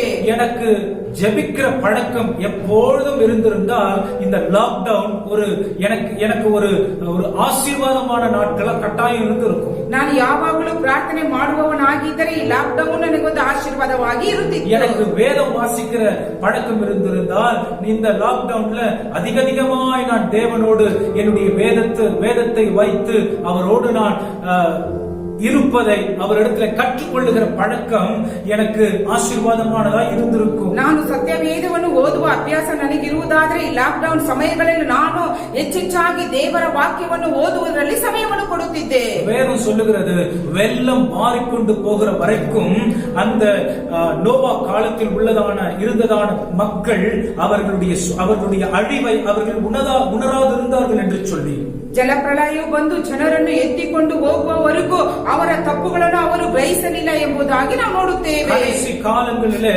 நாம் காலத்தை கணிக்கிறவர்களாய் இருக்க வேண்டும். ನಾವು ಕಡೆಯ ದಿನಗಳಲ್ಲಿ ಜೀವಿಸುವಾಗ ಸಮಯವನ್ನು ಉಪಯೋಗಿಸಿಕೊಳ್ಳಬೇಕು. ஒருத்தவங்க வந்து நீ வேதம் வாசிக்கணும், நீ ஜெபிக்கணும்னு சொல்ல மாட்டாங்க. ಒಬ್ಬರು ಬಂದು ನೀನು ಪ್ರಾರ್ಥನೆ ಮಾಡಬೇಕು, ಸತ್ಯವೇದನ ಓದಬೇಕು ಎಂಬುದಾಗಿ ಹೇಳುವ ಅವಶ್ಯಕತೆ ಇಲ್ಲ. வேதம் தெளிவாக சொல்கிறது, கடைசி காலங்களில் ஒருவனும் தேவனை தேடக்கூடாத அளவிற்கு ராக்காலம் வரப்போகிறது, உங்களுடைய கரங்களில் இருக்கிற வேதங்கள் எல்லாம் இல்லாமல் போகும் என்று சொல்லி அநேக காரியங்களை வேதத்தில் ஏற்கனவே எழுதி வைத்திருக்கிறதை நாம் பார்க்க முடியும். ಸತ್ಯವೇದದಲ್ಲಿ ನಾವು ನೋಡುತ್ತೇವೆ, ಅಂತ್ಯ ಕಾಲದಲ್ಲಿ ನಾವು ಪ್ರಾರ್ಥನೆ ಮಾಡುವುದಕ್ಕೆ ಸಾಧ್ಯವಿಲ್ಲ, ದೇವರ ವಾಕ್ಯವನ್ನು ಓದುವುದಕ್ಕೆ ಸಾಧ್ಯವಿಲ್ಲ, ಅದೆಲ್ಲ ಕತ್ತಲೆಯಾಗಿ ಮಾರ್ಪಡುತ್ತದೆ ಎಂಬುದಾಗಿ ನಾವು ನೋಡುತ್ತೇವೆ. என்னுடைய நேரத்தை நான் எதற்கென்று செலவிட்டுக் கொண்டிருக்கிறேன், ನನ್ನ ಸಮಯವನ್ನು ನಾನು ಯಾವುದರಲ್ಲಿ ಕಳೆಯುತ್ತಿದ್ದೇನೆ. நிறைய பேர் சொல்லுவாங்க, இந்த என்ன பண்றதுனே தெரியல, எனக்கு ரொம்ப போர் அடிக்குது அப்படின்னு சொல்லி. ಆದ್ರೆ ಅನೇಕರು ಹೇಳುತ್ತಾರೆ, ಏನು ಮಾಡುವುದು ಎಂಬುದಾಗಿ ಗೊತ್ತಿಲ್ಲ, ನನಗೆ ಬೋರ್ ಹೊಡೆಯುತ್ತದೆ ಎಂಬುದಾಗಿ. காலையில இருந்து இரவு வரைக்கும் நான் என்ன செய்யறதுன்னு எனக்கு தெரியல, எழுந்தா என்ன பண்றதுன்னு தெரியல, படுத்தா என்ன பண்றதுன்னு தெரியல என்கிற வழக்க சொல் நாம் இந்த நாட்களில் கேள்விப்பட்டு கொண்டிருக்கிறோம். ಬೆಳಗ್ಗೆಯಿಂದ ಸಾಯಂಕಾಲವರೆಗೂ ನಾನು ಏನು ಮಾಡುವುದು ಎಂಬುದಾಗಿ ಗೊತ್ತಿಲ್ಲ, ಮಲಗುತ್ತೇನೆ, ಎದ್ದೇಳುತ್ತೇನೆ, ಏನು ಮಾಡುವುದು ಎಂಬುದಾಗಿಲ್ಲ ಎಂಬುದಾಗಿ ಹೇಳುವುದನ್ನು ನಾವು ಕೇಳುತ್ತೇವೆ. ஒரு காரியத்தை உங்களுக்கு நான் சொல்லட்டும், இதுதான் தேவனுடைய இதய துடிப்பு. ನಾನು ಒಂದು ವಿಷಯವನ್ನು ನಿಮಗೆ ಹೇಳುತ್ತೇನೆ, ಇದೇ ದೇವರ ಒಂದು ಹೃದಯದ ವೇದನೆಯಾಗಿದೆ. ஒரு பக்கம் எனக்கு என்ன பண்ணணும்னு தெரியவே இல்லைன்னு சொல்லி நேரத்தை அப்படியே வீணாய் கழித்து கொண்டு இருக்கிற நமக்கு ஆண்டவர் பக்கம் நம்ம திரும்புறோம்னா, கொஞ்சம் நம்முடைய கவனத்தை தேவன் பக்கம் திருப்பினால், ஆண்டவர் என் உள்ள என்னோட நேரத்தை செலவிடாதாங்கிறதான ஏக்கத்தோடு எதிர்பார்ப்போடு உனக்காக உன் குடும்பத்திற்காக அவர் காத்து கொண்டிருக்கிறத நீங்க கவனத்தில் கொள்ள முடியும். ಒಂದು ಕಡೆ ನಾವು ಈ ಸಮಯವನ್ನು ಯಾವ ರೀತಿ ಉಪಯೋಗಿಸಿಕೊಳ್ಳುವುದು ಎಂಬುದಾಗಿ ಯೋಚಿಸದೆ ಒಂದು ನಿಮಿಷ ನಾವು ದೇವರ ಕಡೆಗೆ ನಮ್ಮ ದೃಷ್ಟಿಯನ್ನು ಹಾಯಿಸುವಾಗ, ನನ್ನ ಮಕ್ಕಳು ನನಗಾಗಿ ಸಮಯವನ್ನು ಕಳೆಯುತ್ತಿದ್ದಾರೆ ಎಂಬುದಾಗಿ ಆತನ ಒಂದು ಹೃದಯದ ಆತಂಕವು ನಮ್ಮ ಮೇಲೆ ಬರುತ್ತದೆ ಎಂಬುದಾಗಿ ನೋಡುತ್ತೇವೆ. எவ்விதமான பழக்கங்கள் நமக்கு இந்த நாட்களிலே நம்மை தேவன் பக்கம் கிட்டி கொண்டு சேர்கிறதான பழக்கமா இருக்கும். ಅನೇಕ ಅಭ್ಯಾಸಗಳು ದೇವರ ಹತ್ತಿರ ನಾವು ಹೋಗುವುದಕ್ಕೆ ಅದು ಸಹಾಯ ಮಾಡುವಂತದ್ದು. வேதம் வாசித்தால் வேதம் சொல்லுகிறது, கடைசி காலத்திற்குரிய எல்லா விதமான பேரழிவுகளிலிருந்தும் தப்பித்துக் கொள்வதற்கு வேத வசனத்தை நாம் வாசிக்கும் பொழுது அதிலே நாம் காலத்திற்கு ஏற்ற வாழ்க்கையை வாழ நமக்கு விதிமுறைகள் கற்றுக் கொடுக்கப்பட்டிருக்கிறது. ಕಡೆಯ ದಿನಗಳಲ್ಲಿ ಬರುವಂತ ಅಪಾಯಗಳಿಗೆ ನಾವು ತಪ್ಪಿಸಿಕೊಳ್ಳಬೇಕಾದ್ರೆ ಸತ್ಯವೇದವನ್ನು ಓದುವಾಗ ವಾಕ್ಯವು ನಮಗೆ ಸಹಾಯ ಮಾಡುತ್ತದೆ ಎಂಬುದಾಗಿ. வேத வாசிக்கிற பழக்கம் ஒருவேளை நமக்கு இதுவரைக்கும் இல்லாதிருக்கும் என்று சொன்னால், இன்றைக்கு நீ ஆரம்பித்தால் தேவன் உன்னோடு பேச வல்லவராய் இருக்கிறார். ಇದುವರೆಗೂ ನೀನು ಸತ್ಯವೇದವನ್ನು ಓದುವ ಅಭ್ಯಾಸ ನಿನಗೆ ಇಲ್ಲದಿದ್ದರೆ ದೇವರು ನಿನ್ನೊಟ್ಟಿಗೆ ಮಾತನಾಡುತ್ತಿದ್ದಾರೆ. ஜெபிக்கிற பழக்கம் மிகவும் முக்கியமானது. ಪ್ರಾರ್ಥನೆ ಮಾಡುವ ಅಭ್ಯಾಸ ಬಹಳ ಮುಖ್ಯವಾದದ್ದು. ஜெபிக்கிறவர்களுக்கு தேவன் எதிர்காலத்தில் நடக்க போகிற காரியங்களை வெளிப்படுத்துகிறார் என்று வேதம் சொல்லுகிறது. ಪ್ರಾರ್ಥನೆ ಮಾಡುವಂತ ಮನುಷ್ಯರಿಗೆ ಮುಂದೆ ನಡೆಯುವಂತ ಕಾರ್ಯಗಳನ್ನು ದೇವರು ಪ್ರಕಟಣೆ ಮಾಡುತ್ತಾರೆ ಎಂಬುದಾಗಿ ಬರೆಯಲ್ಪಟ್ಟಿದೆ. சோதோம் கோமராவை அழிக்க போவதற்கு முன்பாகவே ஆபிரகாமுக்கு ஆண்டவர் இப்படிப்பட்ட ஒரு காரியம் சம்பவிக்கும் என்று சொல்லி அவன் ஜெபிக்கிற வேளையிலே அவனுக்கு தேவன் ಕಾಟುಗಳನ್ನ ನಾವು பார்க்க முடியும். ಸೋದೋಮ್ ಗೋಮರ್ ಪಟ್ಟಣವನ್ನು ದೇವರು ನಾಶ ಮಾಡುವುದಕ್ಕೆ ಮುಂಚಿತವಾಗಿ ಈ ರೀತಿಯಾಗಿ ನಾನು ಮಾಡುತ್ತೇನೆ ಎಂಬುದಾಗಿ ಆಬ್ರಹಾಮನೊಂದಿಗೆ ದೇವರು ಮಾತನಾಡಿದರು. இந்த கண்ணிக்குட்டியை செஞ்சுட்டு இஸ்ரவேல் ஜனங்கள் தேவனை விட்டு பிரிந்து விக்கிரக ஆராதனைக்குள்ளே அவர்கள் தங்களை உட்படுத்திக் கொண்டிருக்கிறார்கள் என்று சொல்லி மேலே மலையில் இருக்கும் பொழுது சீனாய் மலை மேலேயே மோசேக்கு கீழே சம்பவித்துக் கொண்டிருக்கிற காரியங்களை ஆண்டவர் மோசேக்கு வெளிப்படுத்துகிறார். அவன் ஜெபத்திலே அவைகளை காண முடியும். ಮೋಶೆ ದೇವರೊಟ್ಟಿಗೆ ಇದ್ದರು ಮೇಲೆ ಒಂದು ಬೆಟ್ಟದ ಮೇಲೆ, ಆದರೆ ಕೆಳಗೆ ಆರೋನನು ಮತ್ತು ಬೇರೆ ಜನರೆಲ್ಲ ಒಂದು ಬಸವನ ಒಂದು ವಿಗ್ರಹವನ್ನು ಮಾಡಿಕೊಂಡು ಅದಕ್ಕೆ ಅಡ್ಡ ಬೀಳುತ್ತಿದ್ದಾರೆ ಎಂಬುದಾಗಿ ಮೋಶೆಗೆ ಪ್ರಾರ್ಥನೆಯಲ್ಲೇ ಗೊತ್ತಿತ್ತು.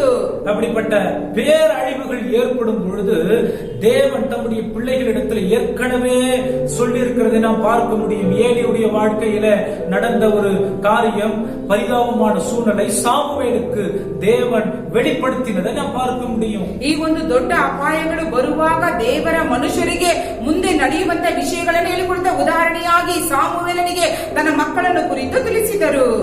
நியாயமா கிறிஸ்தவங்க அவர்களுடைய உறவு சரியான விதத்தில் தேவனோடு இருந்து அவர்கள் ஜெபத்திலும் வேத வாசிப்பிலும் தரித்திருந்திருப்பார்கள் என்று சொன்னால் இந்த பேரழிவை நினைச்சு பயப்படுவதை விட அன்னைக்கு யோசேப்பு எப்படி ஒரு பேரழிவுக்கு ஒரு பெரிய பஞ்சத்திற்கு முன்பாக தன்னையும் தன்னுடைய தேசத்தையும் ஆயத்தப்படுத்தினானோ அந்த மாதிரி கிறிஸ்தவர்கள் ஒரு ஆயத்தப்படுத்த கூடியதான இடத்திலே ಕಾಣಪಟ್ಟಿರುತ್ತಾರೆ. ದೇವರ ಮಕ್ಕಳು ಪ್ರಾರ್ಥನೆ ಮಾಡುವುದರಲ್ಲಿಯೂ ದೇವರ ವಾಕ್ಯವನ್ನು ಧ್ಯಾನಿಸುವುದರಲ್ಲಿಯೂ ಇರುವುದಾದರೆ ಬರುವಂತ ಅಪಾಯದಿಂದ ನಾವು ಬಿಡುಗಡೆ ಹೊಂದಲು ಸಾಧ್ಯ. ಆ ಕಾಲಗಳಲ್ಲಿ ಯೋಸೇಫನ ಕಾಲಗಳಲ್ಲಿ ಬರಗಾಲವು ಉಂಟಾದಾಗ ಆತನು ದೇವರೊಟ್ಟಿಗೆ ಇದ್ದದರಿಂದ ಆ ಒಂದು ಬರಗಾಲದಿಂದ ಜನರನ್ನು ಸಂರಕ್ಷಣೆ ಮಾಡಿದರು ಎಂಬುದಾಗಿ ನೋಡುತ್ತೇವೆ.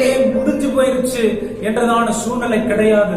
இன்றைக்கு உன்னுடைய ஜெப பழக்கத்தை நீ ஆரம்பிப்பா என்று சொன்னால் தேவன் உன்னுடைய இடத்திலே நீ இருக்கிற இடத்திற்கு இறங்கி வந்து தன்னுடைய இதயத்தை உனக்கு வெளிப்படுத்த போதுமானவராய் இருக்கிறார். ಎಲ್ಲವೂ ಮುಗಿಯಿತು ಎಂಬುದಾಗಿ ಸೋತು ಹೋಗಬೇಡಿರಿ. ನೀವು ದೇವರ ಕಡೆಗೆ ತಿರುಗುವುದಾದರೆ ಆತನು ಈ ಎಲ್ಲಾ ಬಾಧೆಗಳಿಂದ ನಮಗೆ ಬಿಡುಗಡೆ ಕೊಡುತ್ತಾನೆ ಎಂಬುದಾಗಿ ನೆನೆಸಿಕೊಳ್ಳಿರಿ. உபவாசிப்பதற்கு நமக்கு நேரம் தேவன் அதாவது நேரம் கொடுத்த தேவனுக்கு நாம் நம்முடைய நேரத்தை ஒதுக்குவது அவசியமாய் இருக்கிறது.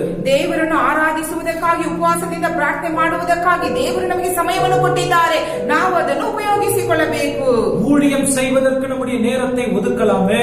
ಸೇವೆ ಮಾಡುವುದಕ್ಕಾಗಿ ನಾವು ಸಮಯವನ್ನು ಕೊಡಬಹುದು. ஆத்துமாதாயம் செய்வதற்கு நம்முடைய நேரத்தை ஒதுக்கலாமே. ಆತ್ಮಗಳ ಭಾರವನ್ನು ಒತ್ತುಕೊಳ್ಳುವುದಕ್ಕಾಗಿ ನಾವು ಸಮಯವನ್ನು ಖರ್ಚು ಮಾಡಬಹುದು. இந்த லாக்டவுன்ல நம்ம ஆயத்தப்படலனா எல்லா பழைய நிலைமைக்கு நாம் வேலை செய்யவும் மற்ற காரியங்களும் செய்வதற்கு நமக்கு எல்லா வாசல்களும் திறக்கப்படும் பொழுது கட்டாயமா சொல்றேன், ஒரு நாளும் நாம் அந்த நேரத்தில் அந்த நாட்கள் அர்ப்பணிக்கவே முடியாது. ಈ ಒಂದು ಲಾಕ್ಡೌನ್ ಸಮಯಗಳಲ್ಲಿ ನಮ್ಮನ್ನು ನಾವು ಅರ್ಪಿಸಿ ಒಪ್ಪಿಸಿಕೊಟ್ಟು ಸಿದ್ಧರಾಗದೆ ಹೋಗುವುದಾದರೆ ಎಲ್ಲ ಮುಗಿದ ನಂತರ ನಿಜವಾಗಲೂ ಖಂಡಿತವಾಗಿಯೂ ನಾವು ಆ ರೀತಿ ಹೋಗಲು ಸಾಧ್ಯವಿಲ್ಲ. சிறப்பிலே நிற்பதற்கு நம்முடைய உள்ளங்களை நம்முடைய வாழ்க்கைகளை ஒப்பு கொடுக்கலாமே. ಮಧ್ಯಸ್ಥಿಕೆಯಾಗಿ ಇದ್ದು ಪ್ರಾರ್ಥಿಸುವುದಕ್ಕಾಗಿ ನಮ್ಮ ಜೀವಿತವನ್ನು ನಮ್ಮ ಹೃದಯವನ್ನು ಒಪ್ಪಿಸಿಕೊಡಬೇಕಲ್ಲವೇ? ஆண்டவர் உங்களையும் என்னையும் தான் இந்த உலகத்தை ஆசீர்வதிப்பதற்கு வாசலாக வைத்திருக்கிறார். ದೇವರು ನನ್ನನ್ನು ನಿಮ್ಮನ್ನು ಆಶೀರ್ವಾದ ಮಾಡುವುದಕ್ಕಾಗಿಯೇ ಬಾಗಿಲನ್ನು ತೆರೆದಿಟ್ಟಿದ್ದಾರೆ. உன்னுடைய நேரம் தேவனுக்கு எப்பொழுது ஒதுக்குகிறாயோ அன்றைக்கு உன்னுடைய வாழ்க்கையில இருக்கிற எல்லா சிறையிருப்புகளும் மாறுவதை நீ அறிந்து கொள்ளலாம். ನೀನು ಯಾವಾಗ ದೇವರಿಗೆ ಸಮಯವನ್ನು ಕೊಡುವುದಕ್ಕೆ ಪ್ರಯತ್ನ ಪಡುತ್ತೀಯೋ ಆಗ ನಿನ್ನಲ್ಲಿರುವಂತಹ ಎಲ್ಲಾ ಕಾರ್ಯಗಳು ಹೋಗಲಾಡಿಸುತ್ತದೆ. மிகவும் முக்கியமாய் நாம் கவனத்தில் கொள்ள வேண்டிய காரியம் ஒன்று இருக்கிறது. ಬಹಳವಾಗಿ ಮುಖ್ಯವಾಗಿ ನಾವು ಗಮನದಲ್ಲಿ ಇಟ್ಟುಕೊಳ್ಳಬೇಕಾದ ಒಂದು ವಿಷಯವಿದೆ. நான் என்னுடைய முடிவுக்கு வருகிறேன். ನನ್ನ ಮುಕ್ತಾಯಕ್ಕೆ ಬರುತ್ತೇನೆ. ரொம்ப ஆபத்தான நிலைமை ஒரு கிறிஸ்தவனுடைய வாழ்க்கையில எது தெரியுங்களா? ತುಂಬಾ ಅಪಾಯವಾದ ಒಂದು ಸ್ಥಿತಿ ಕ್ರೈಸ್ತರ ಜೀವಿತದಲ್ಲಿ ಯಾವುದು ಗೊತ್ತಾ? நோக்கமில்லாமல் வாழ்கிற ஒரு வாழ்க்கை, ಉದ್ದೇಶವಿಲ್ಲದೆ ಜೀವಿಸುವಂತ ಜೀವಿತ. நோக்கமில்லாமல் வாழ்கிற வாழ்க்கை தேவனுக்கும் பிரயோஜனமற்றது, அவர்களுக்கும் பிரயோஜனமற்றது, உலகத்திற்கும் யாருக்குமே அவர்கள் பிரயோஜனம் உள்ளவர்களா இருக்க முடியாது. ಉದ್ದೇಶವಿಲ್ಲದೆ ಜೀವಿಸುವುದು ದೇವರಿಗೆ ಆಗಲಿ ಬೇರೆ ಜನರಿಗಾಗಲಿ ನಮಗೆ ಆಗಲಿ ಅದು ಪ್ರಯೋಜನವಿಲ್ಲ. ஆண்டவர் நம்மளை இந்த உலகத்துல வைத்திருக்கிறது, நம்மளை அவர் பிரித்தெடுத்தது, நம்மளை அவர் படைச்சது ஒரு நோக்கத்தோடு தான், ஒரு ஸ்பெசிபிக் பிளானோட தான் ஆண்டவர் நம்மளை படைச்சிருக்கிறார். ಈ ಲೋಕದಲ್ಲಿ ದೇವರು ನಮ್ಮನ್ನು ಉಂಟು ಮಾಡಿದ್ದು ಬೇರ್ಪಡಿಸಿ ಮಾಡಿದ್ದು ಕರೆದಿರುವುದು ಯಾಕೆಂದರೆ ಆತನ ಒಂದು ಉದ್ದೇಶದಿಂದ.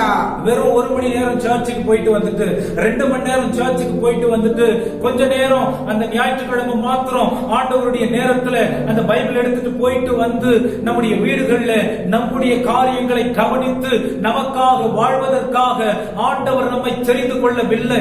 ಆದ್ರೆ 1 ಗಂಟೆಗಳ ಕಾಲ 2 ಗಂಟೆಗಳ ಕಾಲ ಮಾತ್ರ ಭಾನುವಾರ ದೇವರ ಸಮ್ಮುಖವಾಗಿ ದೇವರನ್ನು ಆರಾಧಿಸಿ ಬರುವುದಕ್ಕಾಗಿ ದೇವರು ನಮ್ಮನ್ನು ಕರೆಯಲಿಲ್ಲ. இந்த நேரலையை பார்த்து கொண்டிருக்கிற யாரா இருந்தாலும் சரி, உங்களை பார்த்து நான் சொல்லட்டும், தனித்தனியா பேர் பேரா நீங்கள் ஆண்டவருக்கு தேவை. ಈ ಒಂದು ದೇವರ ವಾಕ್ಯವನ್ನು ನೀವು ನೇರವಾಗಿ ಕೇಳುತ್ತಿದ್ದೀರಾ. ಪ್ರತಿ ಒಬ್ಬೊಬ್ಬರಿಗೆ ಎಚ್ಚರಿಕೆಯ ಮಾತುಗಳು ಎಂಬುದಾಗಿ ಹೇಳುತ್ತೇವೆ. வீட்ல இருக்கிற குழந்தை ஆண்டவருக்கு தேவை. ನಿನ್ನ ಮನೆಯಲ್ಲಿರುವಂತ ಒಂದು ಮಗು ಸಹ ದೇವರಿಗೆ ಬೇಕು. வீட்ல இருக்கிற வாலிபன் ஆண்டவருக்கு தேவை. ನಿನ್ನ ಮನೆಯಲ್ಲಿರುವಂತ ಯವನಸ್ಥ ಮಕ್ಕಳು ಆತನಿಗೆ ಬೇಕು. வீட்ல இருக்கிற வயதானவர் தகப்பனாய் இருந்தாலும் தாயாய் இருந்தாலும் மகனாய் இருந்தாலும் மகளாய் இருந்தாலும் மருமகனாய் இருந்தாலும் மருமகளாய் இருந்தாலும் யாராய் இருந்தாலும் ஆண்டவர் ஆண்டவருக்கு அவர்கள் தேவை. ನಿನ್ನ ಕುಟುಂಬದಲ್ಲಿರುವಂತ ಹಿರಿಯರೇ ಆಗಲಿ ಕಿರಿಯರೇ ಆಗಲಿ ದೊಡ್ಡವರೇ ಯಾರೇ ಆಗಲಿ ಎಲ್ಲರೂ ಆತನಿಗೆ ಬೇಕಾಗಿದೆ.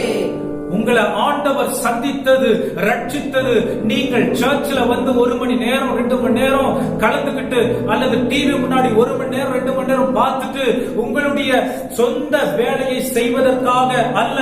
ದೇವರು ನಮ್ಮನ್ನು ಸಂಧಿಸಿದ್ದು, ರಕ್ಷಣೆ ಕೊಟ್ಟಿದ್ದು ಬರೀ 2 ಗಂಟೆಗಳ ಕಾಲ ದೇವಾಲಯಕ್ಕೆ ಬರುವುದು ಅಥವಾ ಟಿವಿಯಲ್ಲಿ ಬರುವಂತ ದೇವರ ವಾಕ್ಯವನ್ನು ಕೇಳುವುದು ಮಾತ್ರವಲ್ಲ. ஆண்டவர் அப்படி நம்மள உபயோகப்படுத்தணும்னு நினைக்காம இருந்திருந்தா பரலோகத்தில் இருக்கிற கோடான கோடி தேவதூதர்கள் வந்து பூமியிலே ஆத்தும் ஆதாயம் செய்திருக்கலாமே. ಆದ್ರೆ ನಮ್ಮನ್ನು ದೇವರು ಆ ರೀತಿಯಾಗಿ ಉಪಯೋಗಿಸದೆ ಇರುವಾಗ ಪರಲೋಕದಲ್ಲಿ ಕೋಟಾನು ಕೋಟಿ ದೇವದೂತರಿದ್ದಾರೆ, ಅವರನ್ನು ಇಟ್ಟು ಮಾಡಬಹುದಾಗಿತ್ತಲ್ಲವಾ. ஆண்டவர் சொல்றாரு பாருங்க, சிறப்பிலே நிற்கவும் சுவரை அடைக்கவும் ஒருவனை தேடினேன் ஒருவனையும் காணேன் என்று சொல்லி ஆண்டவர் சொல்றாரு. ದೇವರು ಹೇಳುತ್ತಾರೆ, ಈ ಒಂದು ಮಧ್ಯಸ್ಥಿಕೆಯಾಗಿ ಇದ್ದು ಈ ನಾಡು ಬಿದ್ದಂತ ಕಾರ್ಯವನ್ನು ಕಟ್ಟುವುದಕ್ಕೆ ಒಬ್ಬ ಮನುಷ್ಯನನ್ನು ಹುಡುಕಿದೆ, ಒಬ್ಬರು ಸಿಕ್ಕಲಿಲ್ಲವಲ್ಲ ಎಂಬುದಾಗಿ. நியூஸ் பார்க்கிறோம். இந்த நியூஸ் பார்க்கிறதுனால நம்முடைய உள்ளங்கள் பாரப்படுகிறதா? அவர்களுக்காக ஜெபிக்க வேண்டும் என்று என்னுடைய உள்ளம் துடிக்கிறதா? ಈ ಒಂದು ವಾರ್ತೆಗಳನ್ನು ನಾವು ಟಿವಿಯಲ್ಲಿ ಓದುತ್ತೇವೆ, ಕೇಳುತ್ತೇವೆ, ಆದ್ರೆ ನಮ್ಮ ಕಾರ್ಯಗಳು ಏನಾಗಿರುತ್ತದೆ? ಅವರಿಗಾಗಿ ನಾವು ದುಃಖ ಪಡುತ್ತೇವಾ ಅಥವಾ ಅವರಿಗಾಗಿ ನಾವು ಪ್ರಾರ್ಥನೆ ಮಾಡುತ್ತೇವಾ? அரசியல் நிலைமைகளை நாம் விமர்சிக்கிறோம், அதற்காக நாம் ஜெபிக்க வேண்டும் என்று சொல்லி, முழங்கால் படியிட வேண்டும் என்று சொல்லி, என்னுடைய வாழ்க்கையை தேவனிடத்தில் மறுபடியும் ஒப்பு கொடுத்து அவர்களுக்காக நாம் சிறப்பிலே நிற்க வேண்டும் என்கிறதான உணர்வு உங்களுக்கு வருகிறதா? ರಾಜಕೀಯ ಕಾರ್ಯಗಳನ್ನು ನಾವು ಪ್ರಸ್ತಾಪ ಪಡಿಸುತ್ತೇವೆ, ಆದರೆ ಅವರಿಗಾಗಿ ಮೊಳಕಾಲೂರಿ ಅವರಿಗಾಗಿ ನಾನು ಪ್ರಾರ್ಥನೆ ಮಾಡುತ್ತೇನೆ ಎಂಬ ಯೋಚನೆ ನಿಮಗೆ ಬರುತ್ತದಾ? நீங்க கடந்து போகிறதான ஒவ்வொரு இன்ஃபர்மேஷனும் உங்களுக்கு பாரமா மாறுச்சுன்னா நீங்க பெரிய சிறப்பில நிற்கிற அந்த சுவரை அடைக்கிற நபராய் மாற முடியுமே. ಆದ್ರೆ ನೀನು ಒಬ್ಬರ ಮೇಲೆ ಭಾರದಿಂದ ಪ್ರಾರ್ಥನೆ ಮಾಡುವಂತ ಯೋಚನೆ ನಿನಗೆ ಇರುವುದಾದ್ರೆ ಆಳು ಬಿದ್ದಂತ ಒಂದು ಗೋಡೆಯನ್ನು ಕಟ್ಟುವುದಕ್ಕೆ ನೀನು ಸಿದ್ಧರಾಗುತ್ತೀಯ ಎಂಬುದಾಗಿ ನೋಡುತ್ತೇವೆ. நோக்கமில்லாமல் வாழும் பழக்கம் மிகவும் ஆபத்தா இருக்கிறது. ಉದ್ದೇಶವಿಲ್ಲದೆ ಜೀವಿಸುವಂತ ಅಭ್ಯಾಸ ಅದು ಬಹಳ ಅಪಾಯವಾದದ್ದು. ಯೇಸು ಕ್ರಿಸ್ತು இந்த பூமியில வாழும் பொழுது மிகவும் கவனமுள்ளவராய் தெளிந்த புத்தி உள்ளவராய் இருந்தார். ಯೇಸು ಸ್ವಾಮಿ ಈ ಲೋಕದಲ್ಲಿ ಜೀವಿಸುವಾಗ ಬಹಳ ಗಮನವುಳ್ಳವರಾಗಿ ಉದ್ದೇಶದಿಂದ ಇದ್ದರು. குடும்பத்தோடு நேரத்தை செலவழித்தார், ಕುಟುಂಬದೊಂದಿಗೆ ಸಮಯವನ್ನು ಕಳೆದರು, ಶಿಷ್ಯர்களோடு நேரத்தை செலவழித்தார், ಶಿಷ್ಯರೊಂದಿಗೆ ಸಮಯವನ್ನು ಕಳೆದರು, பிரசங்கம் பண்ணினார், ಸಂದೇಶಗಳನ್ನು ನೀಡಿದರು, வியாதியஸ்தர்களுக்கு சுகத்தை கொடுத்தார், ರೋಗದಲ್ಲಿ ಇದ್ದವರಿಗೆ ಸುಖವನ್ನು ಕೊಟ್ಟರು, கண்ணீரோடு இருந்தவர்களுடைய கண்ணீரை துடைத்தார், ಕಣ್ಣೀರಿನಿಂದ ಇದ್ದವರ ಕಣ್ಣೀರನ್ನು ಒರೆಸಿದರು, மனதுருகினார், ಆತನು ಮನಮರುಗಿದನು, எதிர்காலத்தை குறித்து தீர்க்க தரிசனமாய் அறிவித்தார், ಅವರ ಮುಂದಿನ ಕಾಲವನ್ನು ಕುರಿತು ಪ್ರವಾದನೆಯಾಗಿ ಹೇಳಿದರು, ಜನங்களுக்காக ஜெபித்தார், வேண்டிக் கொண்டார், ಜನಗಳಿಗಾಗಿ ಪ್ರಾರ್ಥಿಸಿದರು, ಬೇಡಿದರು. ஒரு நாள் கூட சும்மா இருக்கல. ಒಂದು ದಿನವೂ ಆತನು ಸುಮ್ಮನಿರಲಿಲ್ಲ. நீங்களும் நானும் செலவிடுகிறதான ஒவ்வொரு நேரமும் மிகவும் முக்கியம். ನಾನು ನೀವು ಸಮಯವನ್ನು ಸುಮ್ಮನೆ ಕಳೆದುಕೊಳ್ಳುತ್ತಿದ್ದೇವೆ, ಅದೆಲ್ಲ ದೇವರಿಗೆ ಮುಖ್ಯವಾಗಿ ಇರುತ್ತದೆ. வார்த்தையை கேட்கிற எல்லாருடைய உள்ளங்களிலும் நான் ஒரு சுயநலம் இருக்கணும். நான் ஆண்டவருக்காக இன்னைக்கு ஏதாகிலும் செய்ய வேண்டும் என்கிறதான ஒரு சுயநலம் காணப்பட வேண்டும். இது தெய்வீக காரியமா இருக்கிறது. ದೇವರ ವಾಕ್ಯವನ್ನು ಕೇಳುತ್ತಿರುವಂತ ನಮ್ಮಲ್ಲಿ ಒಂದು ಸ್ವಾರ್ಥ ಇರಬೇಕು, ಅದು ಒಳ್ಳೆಯದಕ್ಕಾಗಿ. ಯಾಕೆಂದ್ರೆ ನಾನು ಯಾವ ರೀತಿಯಾದರೂ ದೇವರೊಟ್ಟಿಗೆ ಏನಾದರೂ ಮಾಡಬೇಕು ಎಂಬುದಾಗಿ. நானும் என்னுடைய குடும்பமும் இந்த நாளுக்கு இந்த நாட்களிலே இயேசுவுக்காக பூரணமாய் ஆயத்தப்படுத்தப்பட்டால், ನಾನು ನನ್ನ ಕುಟುಂಬವು ಯೇಸು ಸ್ವಾಮಿಗಾಗಿ ಪೂರ್ಣವಾಗಿ ಸಿದ್ಧರಾದರೆ, இந்த ஒரு ஜெயிலில் இருந்து ஒரு கைதி விடுதலை ஆக்கப்படும் பொழுது எப்படி அவன் ஓடி அவனை அறிந்தவர்கள் எல்லாம் அவன் பார்க்கிறானோ, அந்த மாதிரி நீங்களும் நானும் அழிந்து போகிற ஆத்துமாக்களையும் சந்திக்கப்படாத தொடப்படாத கிராமங்களையும் ஓடி ஓடி ஓடி இயேசுவை குறித்து அறிவிக்க நம்முடைய உள்ளங்கள் கொதித்து எழும்புவதை நாம் பார்க்க முடியும். ಸೆರೆಮನೆಯಲ್ಲಿದ್ದಂತ ಕೈದಿಯು ಬಿಡುಗಡೆಯಾಗುವಾಗ ಯಾವ ರೀತಿ ಆತನು ಓಡಿ ಹೋಗಿ ಎಲ್ಲರನ್ನೂ ಸಂಧಿಸ್ತಾರೋ ಅದೇ ರೀತಿಯಲ್ಲಿ ನಾವು ಹೋಗಿ ಗ್ರಾಮಗಳಲ್ಲಿಯೂ ಪಟ್ಟಣಗಳಲ್ಲಿಯೂ ಯೇಸು ಸ್ವಾಮಿಯನ್ನು ಕುರಿತು ಹೇಳಲು ಸಾಧ್ಯ ಎಂಬುದಾಗಿ ನೋಡುತ್ತೇವೆ. உங்களை என்னையும் தான் நம்பி இருக்கிறார். ಯೇಸು ಸ್ವಾಮಿ ನನ್ನನ್ನು ನಿಮ್ಮನ್ನು ಮಾತ್ರ ನಂಬಿದ್ದಾರೆ. சத்தத்தை கேட்கிற நீங்கள், ಈ ಶಬ್ದವನ್ನು ಕೇಳುವಂತ ನೀವು, இந்த சத்தத்தை சொல்லிக் கொண்டிருக்கிற நான், ಈ ಶಬ್ದವನ್ನು ಹೇಳುತ್ತಿರುವಂತ ನಾನು, இன்றைக்கு நம்முடைய உள்ளங்களை தாழ்த்தி ஆண்டவர் பக்கம் நம்முடைய முகத்தை திருப்பி ಈ ದಿನದಲ್ಲಿ ನಾವು ದೇವರ ವಾಕ್ಯವನ್ನು ಕೇಳಿದಂತವರು ನಮ್ಮ ಹೃದಯವನ್ನು ಆತನಿಗೆ ಒಪ್ಪಿಸಿಕೊಟ್ಟು என்னை உண்டாக்கின இயேசுவுக்கு மட்டும்தான் நான் சொந்தம். அவர் சொல்லுகிறத இந்த பூமியிலே நிறைவேற்றுவதற்காக தான் அவர் என்னை தெரிந்து கொண்டார் என்ற ஒரு ஆணித்தனமான ஒரு உறுதிக்கு நான் வர வேண்டும். ನನ್ನ ಉಂಟು ಮಾಡಿದಂತ ಯೇಸು ಸ್ವಾಮಿಗೆ ಮಾತ್ರ ನಾನು ಸ್ವಂತನಾಗಿದ್ದೇನೆ, ಆತನ ಉದ್ದೇಶದಲ್ಲಿ ನಾನು ನೆರವೇರ ಮಾಡುತ್ತೇನೆ ಎಂಬುದ ಆ ಒಂದು ಯೋಚನೆ ಪ್ರತಿಯೊಬ್ಬರಿಗೂ ಇರಬೇಕು. இரண்டாவதாக ஆண்டவர் என் குடும்பத்தை உண்டு பண்ணினார். என்னுடைய குடும்பத்தோடு நாங்கள் இயேசுவுக்கு சொந்தம். குடும்பமாக நாங்கள் அவரை சேவிப்பதற்கு எங்களுடைய வாழ்க்கையை ஒப்பு கொடுக்க போகிறோம். இந்த பழக்கத்திற்குள்ளே நாங்கள் வரப்போகிறோம் என்றதான உணர்வு எனக்குள் இருக்கும் என்று சொன்னால் ஆவியானவர்களோடு இடைப்பட்டுக் கொண்டிருக்கிற அர்த்தம். ನಾನು ನನ್ನ ಕುಟುಂಬವನ್ನು ಸ್ಥಾಪಿಸಿದವರು ಯೇಸು ಸ್ವಾಮಿ. ಆದ್ದರಿಂದ ನಾನು ಕುಟುಂಬವಾಗಿ ದೇವರನ್ನು ಹುಡುಕುತ್ತೇನೆ, ಸಮಯವನ್ನು ದೇವರಿಗಾಗಿ ಕಳೆಯುತ್ತೇನೆ ಎಂಬುದಾಗಿ ನೋಡುವಾಗ ಆ ಅಭ್ಯಾಸವನ್ನು ನಾವು ಬೆಳೆಸಿಕೊಳ್ಳಬೇಕಾಗಿದೆ ಪ್ರಿಯರೇ. மூன்றாவது, என்னுடைய நேரத்தை நான் திட்டமிடுவேன். என்னுடைய நேரம் தேவனுக்கு அதிகபட்சம், தேவனுக்கு உகந்த காரியங்களை செய்வதிலே நான் செலவிடுவேன். அதை சார்ந்துதான் என்னுடைய வாழ்க்கை மற்றவர்களுக்கு அல்லது என்னுடைய வாழ்க்கை என்னையும் என் குடும்பத்தையும் வழிநடத்தும் என்கிறதான என்னுடைய நேரத்தை குறித்த கவனம் இருக்கும் என்று சொன்னால் நான் தேவனுடைய கரங்களிலே சிறந்த கருவியாய் மாற முடியும். ದೇವರು ನನಗೆ ಕೊಟ್ಟಿರುವ ಸಮಯವನ್ನು ನಾನು ಆತನಿಗಾಗಿ ಉಪಯೋಗಿಸಿಕೊಳ್ಳುತ್ತೇನೆ ಎಂಬುದಾಗಿ ಹೇಳುವಾಗ ನಾವು ಆತನ ಚಿತ್ರದಲ್ಲಿ ವರ್ಣಿಸಲ್ಪಟ್ಟಂತವರಾಗಿ ಇರುತ್ತೇವೆ ಎಂಬುದಾಗಿ ನೋಡುತ್ತೇವೆ. கிறிஸ்தவர்களுக்குள்ளே ஒரு பரிதாபமான நிலைமையை நான் சொல்லி இந்த நாளில் இந்த வசனத்தை இந்த தியானத்தை முடிக்க விரும்புகிறேன். ಕ್ರೈಸ್ತರ ಜೀವಿತದಲ್ಲಿ ನಡೆಯುವಂತ ಕೆಲವು ಕಾರ್ಯಗಳನ್ನು ಹೇಳಿ ನಾವು ದೇವರ ವಾಕ್ಯವನ್ನು ಮುಗಿಸುತ್ತೇವೆ.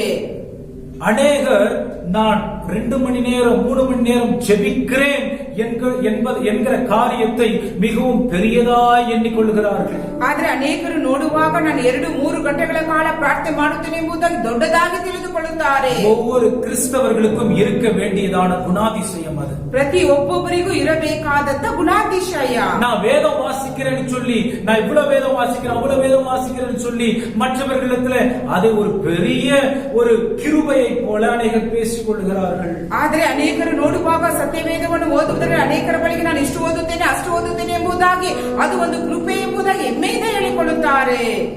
தேவனுடைய சத்தத்தை கேட்கிறதும் ஆண்டவர்கிட்ட நான் ஜெபித்து அவரோட உறவாடுறதும் ஒவ்வொரு கிறிஸ்தவனுக்கும் இருக்கிறதான அடிப்படை தேவையா இருக்கிறது. ನಾನು ಕ್ರಿಸ್ತನೊಟ್ಟಿಗೆ ಮಾತುಗಳನ್ನು ಕೇಳುವುದು, ಆತನೊಟ್ಟಿಗೆ ಇರುವುದು ಪ್ರತಿ ಒಬ್ಬೊಬ್ಬನಿಗೂ ಅದು ಒಂದು ಅಡಿಪಾಯ ಆಗಿದೆ ಎಂಬುದಾಗಿ ನೋಡುತ್ತೇವೆ. காலத்திற்கு ஏற்றதான புரிதலை எனக்கு கொடுங்க ஆண்டவரே என்று சொல்லி ஆண்டவரிடத்தில் சுயமாய் ஜெபிக்காதபடிக்கு என்னை குறித்து, என் குடும்பத்தை குறித்து, என் சபையை குறித்து, என்னுடைய சொந்தக்காரங்களை குறித்து நான் ஜெபிக்காதபடிக்கு ஆண்டவர் என்னை தெரிந்து கொண்டதின் நோக்கமே ஆலயத்தில் நான் பலப்பட்டு சமுதாயத்திலே நான் வெளிச்சமாய் இருக்க வேண்டும் என்கிறதான நோக்கத்தை நான் இந்த பூமியிலே நிறைவேற்றும் அளவிற்கும் என்னை நான் அர்ப்பணிக்க, என்னுடைய குடும்பத்தை நான் அர்ப்பணிக்க, என்னுடைய நேரத்தை நான் ஒப்பு கொடுக்க, உம்முடைய நாமத்தை நான் மகிமைப்படுத்துவேன் என்கிறதான அர்ப்பணிப்பு ஒப்பு கொடுத்தல் இந்த காலை வேளையிலே நமக்கு வரட்டும் பிரியமானவர்களே. ನನ್ನ ಸ್ವಾರ್ಥಕ್ಕಾಗಿ ಮಾತ್ರ ನಾನು ಪ್ರಾರ್ಥಿಸಿಕೊಳ್ಳದೆ ನನಗಾಗಿ, ನನ್ನ ಕುಟುಂಬಕ್ಕಾಗಿ, ನನ್ನ ಅಕ್ಕಪಕ್ಕದವರಿಗಾಗಿ ಮಾತ್ರ ಪ್ರಾರ್ಥನೆ ಮಾಡುವುದಲ್ಲ, ಆದರೆ ಸಭೆಗಾಗಿಯೂ ಹೊರಗೂ ನಾನು ಬೆಳಕಿನವರಾಗಿ ತೋರ್ಪಡಿಸಬೇಕೆಂಬುದಾಗಿ ಈ ಬೆಳಗಿನ ಸಮಯದಲ್ಲಿ ಪ್ರತಿಯೊಬ್ಬರಿಗೆ ಆ ಒಂದು ಗ್ರಹಣೆ ಬರಲಿ ಎಂಬುದಾಗಿ ನೋಡುತ್ತೇವೆ. ஒருவேளை இந்த காலை வேளையிலே என்னுடைய இந்த பாரத்தை உங்களுக்குள்ளே நீங்கள் எடுத்துக்கொள்வீர்கள் என்று சொன்னால் இந்த நாளிலிருந்து, இந்த நேரத்திலிருந்து நீங்களும் நானும் ஒரு வழக்கமான ஜெபத்தை விட்டு அடுத்த கட்டத்திற்கு போக வேண்டும். ಈ ಬೆಳಗಿನ ಸಮಯದಲ್ಲಿ ನಮ್ಮ ಬೋಧಕರ ಭಾರವನ್ನು ನಮಗೆ ತಿಳಿಸಿದ್ದಾರೆ. ನಾವು ಅದರೊಟ್ಟಿಗೆ ಸೇರಿ ಇರುವುದಾದರೆ ನಮ್ಮ ಹಳೆಯ ಅಭ್ಯಾಸಗಳನ್ನು ಬಿಟ್ಟು ಒಂದು ಹೊಸದಾದ ರೀತಿಯಲ್ಲಿ ಹೋಗಬೇಕೆಂಬುದಾಗಿ ನೋಡುತ್ತೇವೆ. என்னுடைய பட்டணத்திற்கு, என்னுடைய தெருக்களுக்கு, என்னுடைய கிராமத்திற்கு நாம் உத்தரவாதம் எடுக்க வேண்டும். ನನ್ನ ಪಟ್ಟಣಕ್ಕಾಗಿಯೂ, ನನ್ನ ಬೀದಿಗಾಗಿಯೂ, ನನ್ನ ಗ್ರಾಮಕ್ಕಾಗಿಯೂ ನಾನು ದೇವರ ಬಳಿಗೆ ಉತ್ತರವಾದವನ್ನು ಕೇಳಬೇಕು. அப்பொழுது தேவனுடைய மகிமை நம்மிலே வெளிப்படும். ಆಗ ದೇವರ ಮಹಿಮೆಯು ನನ್ನಲ್ಲಿ ಕಾಣಲ್ಪಡುತ್ತದೆ. முதலாவது தெய்வீக பழக்கம், ಮೊದಲನೇದಾಗಿ ದೈವಿಕವಾದ ಒಂದು ಅಭ್ಯಾಸ, நான் இயேசுவுக்கு என்றதான உணர்வு. ನಾನು ಯೇಸುವಿಗೆ ಎಂಬ ಗ್ರಹಣೆ ಇರಬೇಕು. இரண்டாவது தெய்வீக பழக்கம், ಎರಡನೇದಾಗಿ ದೈವಿಕವಾದ ಅಭ್ಯಾಸ, என் குடும்பம் இயேசுவுக்கு என்கிறதான ஒரு உணர்வு. ನನ್ನ ಕುಟುಂಬ ಯೇಸುವಿಗೆ ಎಂಬುದಾಗಿ. மூன்றாவதாக ஒரு தெய்வீக பழக்கம், ಮೂರನೇದಾಗಿ ದೈವಿಕವಾದ ಒಂದು ಅಭ್ಯಾಸ, என் நேரம் இயேசுவுக்கு என்று சொல்லி ನನ್ನ ಸಮಯವು ಯೇಸುವಿಗೆ ಎಂಬುದಾಗಿ. இப்படி நான் ஒப்பு கொடுக்கும் பொழுது ಹೀಗೆ ನಾನು ಒಪ್ಪಿಸಿಕೊಡುವಾಗ என் குடும்பம் பரலோகம் போல இருக்கும். ನನ್ನ ಕುಟುಂಬವು ಪರಲೋಕದಾಗಿ என் ಇರುತ್ತದೆ. மனசு சமாதானத்தால நிரம்பி காணப்படும். ನನ್ನ ಮನಸ್ಸು ಸಮಾಧಾನದಿಂದ ತುಂಬಿ ಇರುತ್ತದೆ. போகிற இடமெல்லாம் என் நிமித்தமாய் அநேகர் ஆசீர்வதிக்கப்படுவார்கள். ಹೋಗುವ ಸ್ಥಳದಲ್ಲೆಲ್ಲ ನನ್ನ ನಿಮಿತ್ತವಾಗಿ ಅನೇಕರು ಆಶೀರ್ವಾದವನ್ನು ಹೊಂದಿಕೊಳ್ಳುತ್ತಾರೆ. இந்த கிருபைகளினாலே ஆண்டவர் நம்மை ஒவ்வொருவரையும் ஆசீர்வதிப்பாராக. ಈ ಕೃಪೆಗಳಿಂದ ಪ್ರತಿ ಒಬ್ಬೊಬ್ಬರನ್ನು ದೇವರು ಆಶೀರ್ವಾದ ಮಾಡುವವರಾಗಿ. கண்களை மூடி கர்த்தரை நோக்கி பார்க்கலாம். ಕಣ್ಣುಗಳನ್ನು ಮುಚ್ಚಿ ದೇವರನ್ನು ದೃಷ್ಟಿಸಿ ನೋಡೋಣ. சொல்ல கிருபையுள்ள ஆண்டவரே, ಕೃಪೆಯುಳ್ಳ ದೇವರೇ, இந்த நேரத்துல கூட எங்களோடு இடைப்பட்டிருக்கிற தேவனாய் இருக்கிறேன். ಈ ಸಮಯದಲ್ಲಿ ಸಹ ನಮ್ಮೊಟ್ಟಿಗೆ ನೀವು ಮಾತನಾಡಿದ್ದಕ್ಕಾಗಿ உம்மோடு நாங்கள் நேரத்தை அதிகமாய் செலவிட எங்களுக்கு கிருபை தாரும். ನಿಮ್ಮೊಟ್ಟಿಗೆ ಅಧಿಕವಾದ ಸಮಯವನ್ನು ಕಳೆಯುವುದಕ್ಕಾಗಿ ನಮಗೆ ಕೃಪೆಯನ್ನು ದಯಪಾಲಿಸಿ. இன்னும் உம்மிலிருந்து கவனத்தை ஆண்டவரே சிதறடிப்பதற்கு அநேக கெட்ட பழக்கங்கள் இருக்கிறது.